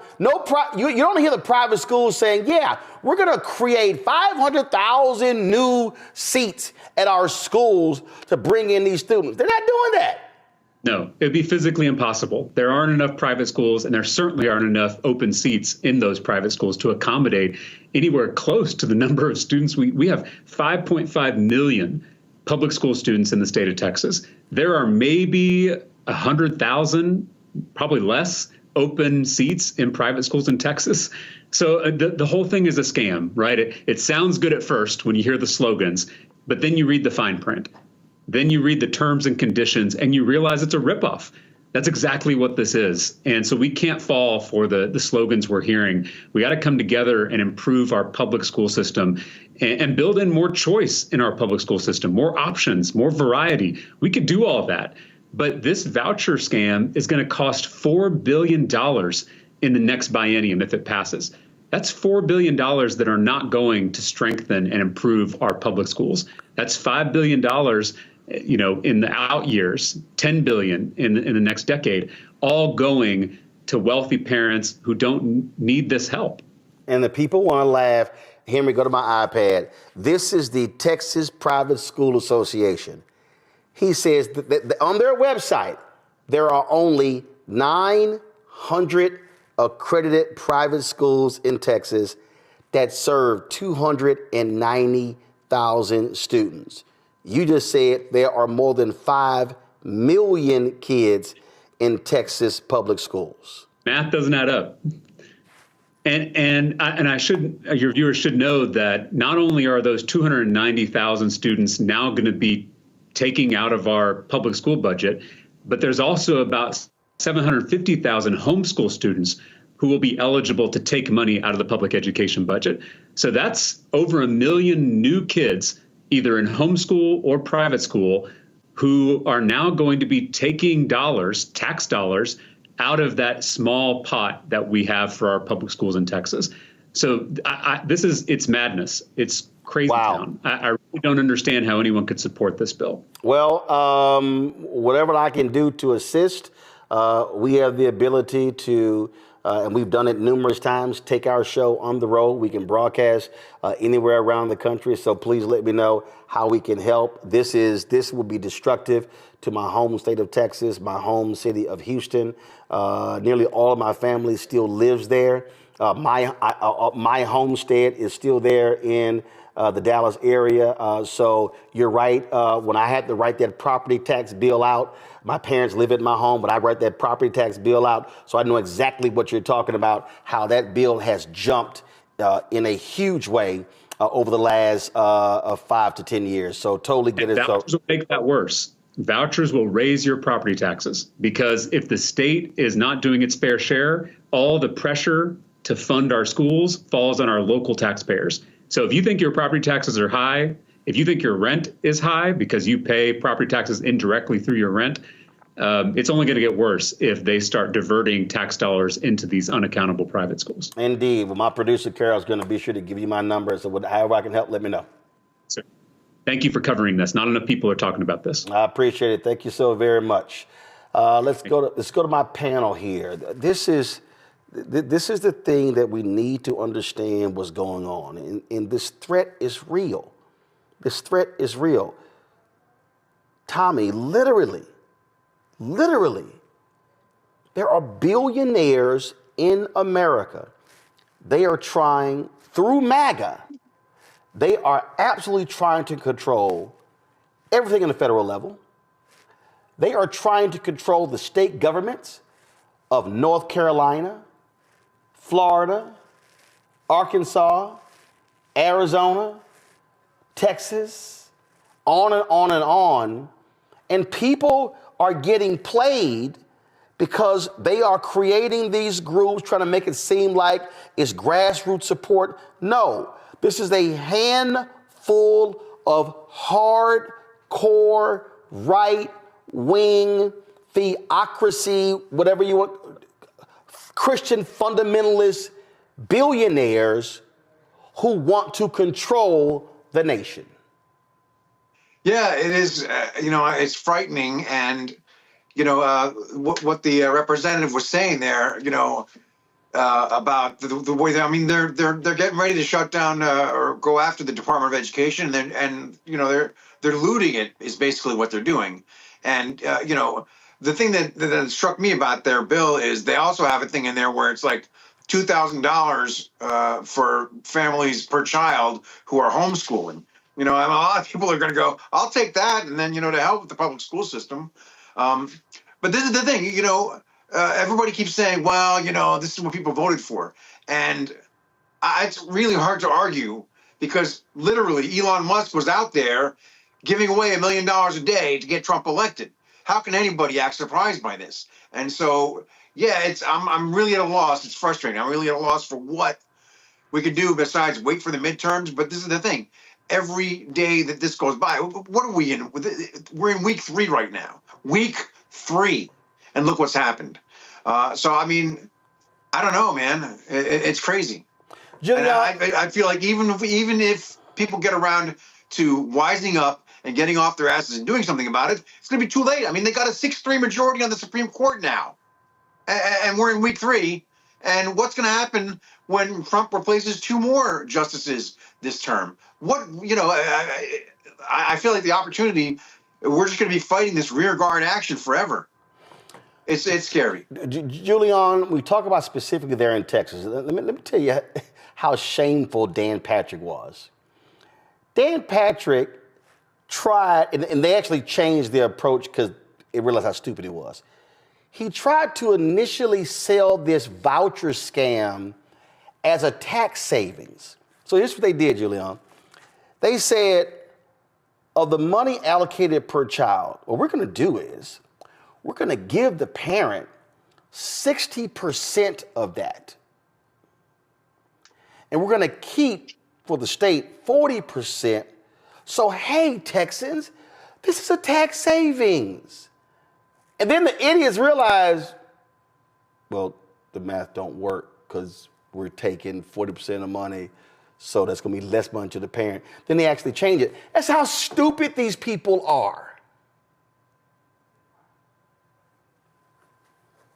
Julian, you're on mute.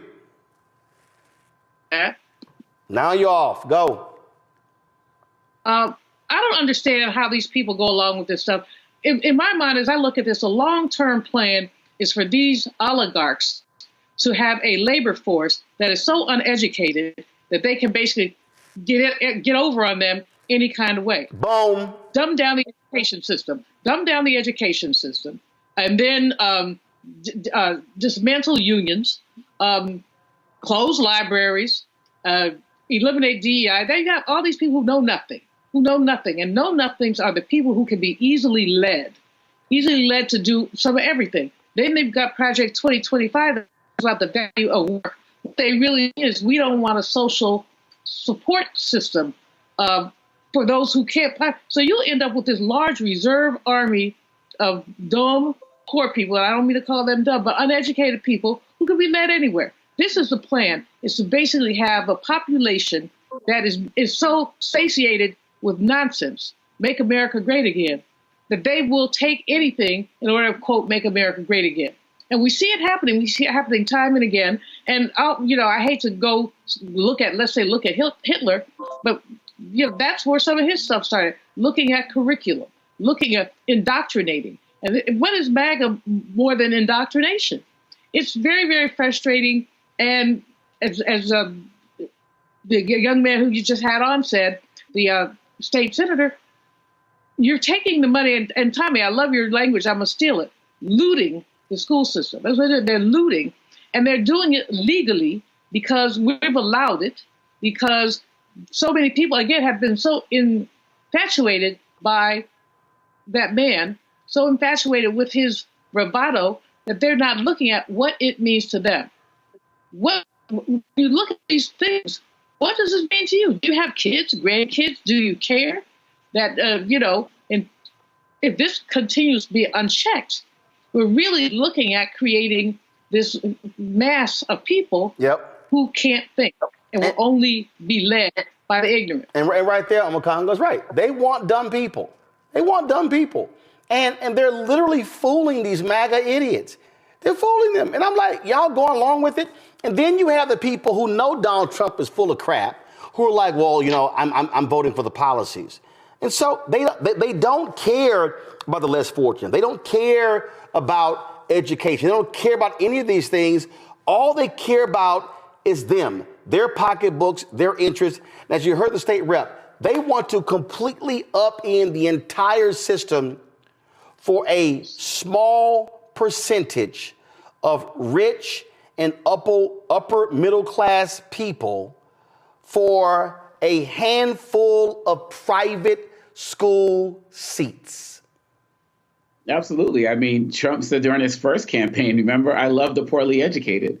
He put it out there on Front Street for everybody and has lied about nothing. And when he talked about the voucher system, let's also add in Pennsylvania in terms of what they were trying to do up there with the PASS program as well. And I think it's really important that you as media partner with representatives because this is how we get the word out. I can't remember the last time I heard anything about vouchers on any network in any way, shape, or form. But the way that they try to sell this stuff to the people to get the support of common people or folks on the ground, they lie in every way, shape, or form to make them really think that they have a choice. And like you all said in the interview, a choice what to go to a school you can't afford, or a choice you don't have a car to get access to. I mean, the list goes on and on and on. But they are not going to stop because, again, this is another place where they can, as we say, loot the educational system to get money for these tax cuts. Yep. And if the people don't demand this, then it's like we said, it may be too late. It's not too late now if we continue to partner and have strategic alliances like this. The representative needs to be on more networks. This needs to be a bigger issue. But many of these media folks don't care because maybe they got kids who will benefit from this program as well. And there you go.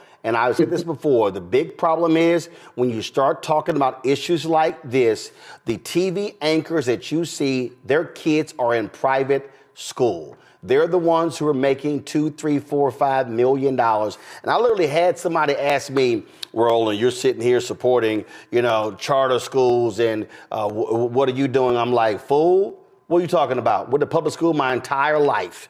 Elementary school, Clinton Park Elementary School. Pleasantville Elementary Magnet School, William Holland Middle School, Jack Yates High School, Magnet School of Communications, Texas A&M. I rode the school bus from the third grade all the way through in college. And so I'm like, don't give me that crap. And so I'm like, I don't want to hear it. And that's what you have going on here. So people need to understand what's going on. This is not just Texas. It is North Carolina. They have completely destroyed. The failure in Arizona is unbelievable because these billionaires ram it through with their donations. And so folks just to be aware of what's happening. Hello, I'm Isaac Hayes III, founder and CEO of Fanbase. And right now we're accepting investors in our $17 million round to revolutionize the future of social media. Today, for just $399, you can own 60 shares of stock in Fanbase at $665 a share. Go to startengine.com/fanbase and invest today. While the big platforms have grown too massive and disconnected from their users, Fanbase is building a platform where creators and users truly come first. We've already raised $8.6 million from everyday investors who believe in this vision, and now you can join them. This is your chance to invest in a social media tech company with over 1 million users that is disrupting media by allowing anyone to reach all of their following and monetize their content from day one. The market is changing, big platforms are failing to serve their users, and Fanbase is stepping up to fill the gap. Don't wait until it's too late. Invest now. Invest for yourself and your future. Go to startengine.com/fanbase and own the future of social media.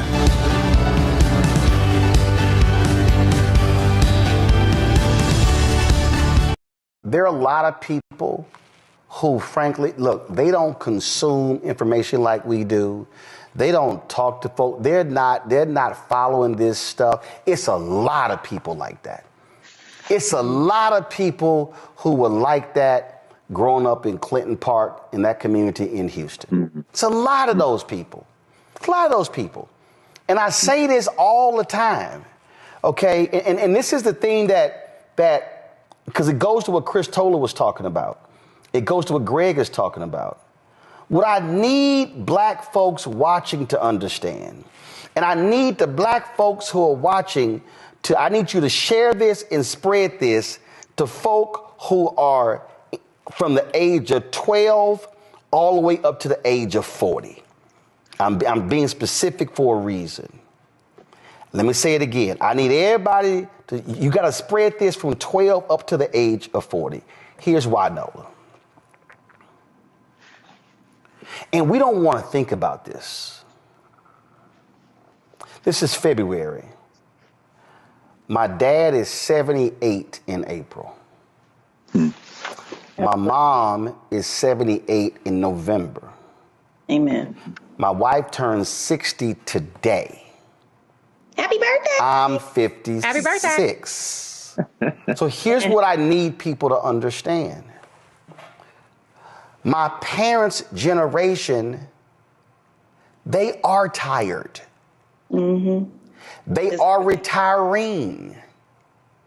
What a lot of us who are in our 50s, and 40s and 30s and 20s don't understand is that generation put in the work. Mm-hmm. They were the poll watchers. Mm-hmm. They were the precinct judges.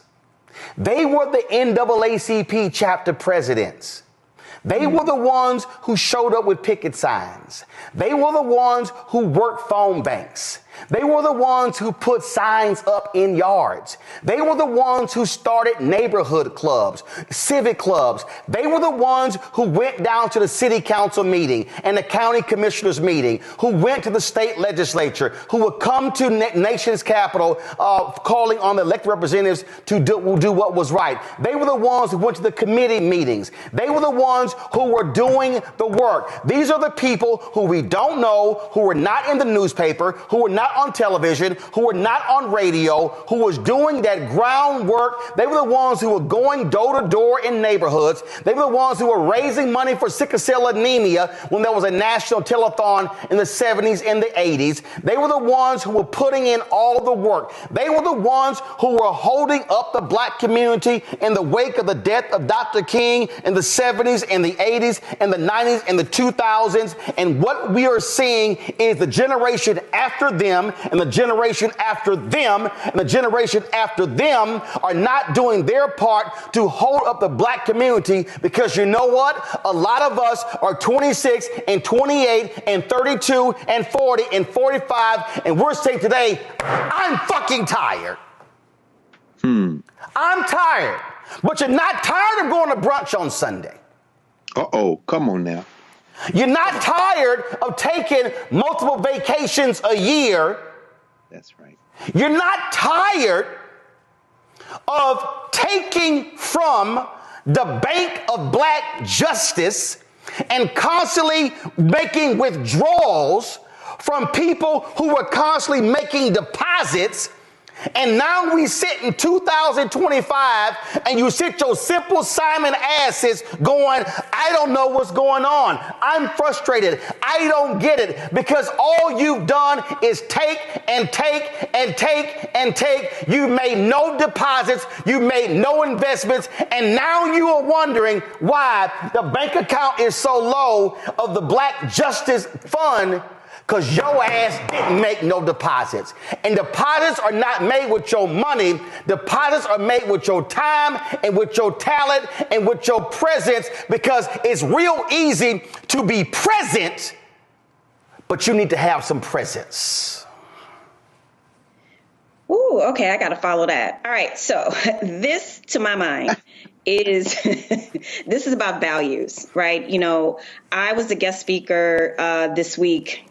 What's today? Is today Thursday? My goodness, this felt like a month. I was the guest speaker at AFGE's Civil Rights Luncheon the other day. And I told this story about how my mother and father met at LSU on the satellite campus in New Orleans.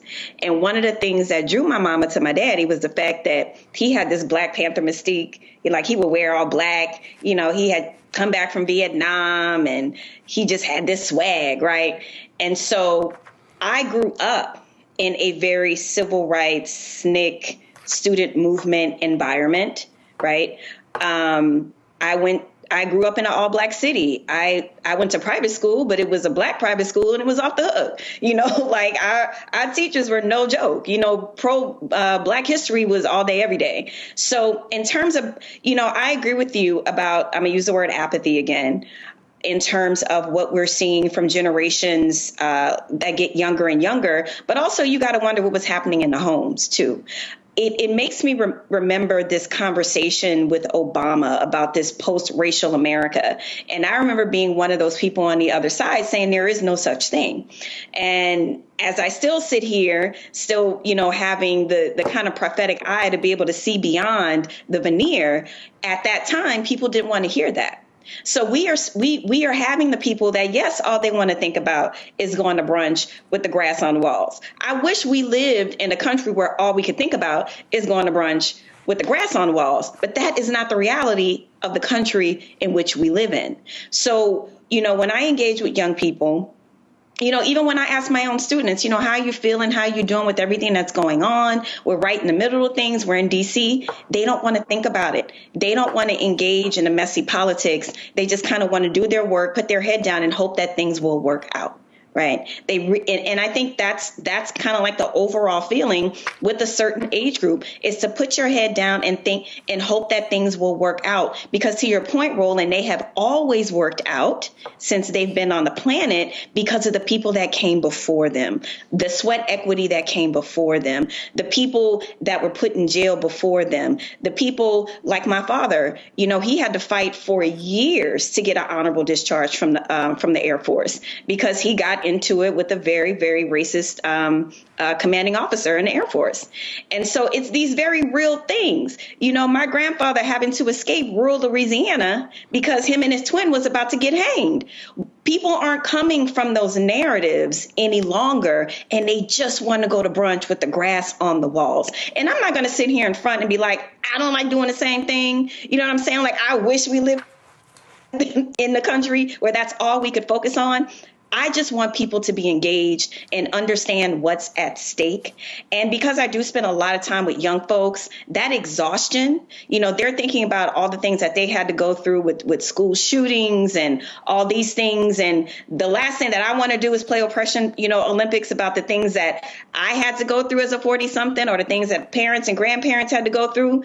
For them, they live in a country where they shouldn't have to go through those things. And that's the lens. They are thinking I should not have to experience any of those things because the people that came before me told me that I was living in a post-racial America. My parents told me when they put me in that white private school that I was living in a post-racial America. And all I had to do was focus on getting into Harvard or getting into Howard so I can go to brunch with the grass on the wall. So I want to say two quick things.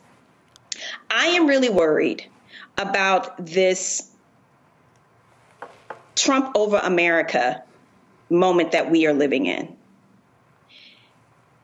It is really disheartening to me as, someone, I'm not just a political scientist, just because that's what my degree says. I really am a student of history and politics. And when I think about those brave Republicans regarding Richard Nixon, you know what I figured out today, Roland and Greg, as the historian here? They weren't brave. You know what it was? The evidence was irrefutable. That has been the problem from day one with Trump. The things in which the multiple crimes that he's committed, it's been too challenging and too difficult to explain to the public. What Nixon did, that man was on tape. It's that. There has not been a situation yet where the case has been brought to the American public that was irrefutable. That's one thing. And the last thing that I will say to Reese's point about misinformation and disinformation, I firmly believe that conspiracy theories is the philosophy for the lazy. It is so easy. It is so seductive to believe in conspiracy theories is true because it's too hard to know the truth. And that's all I have to say. Support the work that we do. Join our Bring the Funk fan club. You heard what we just talked about there. Folks, I can't reiterate this enough. Listen to me clearly. I cannot reiterate this enough.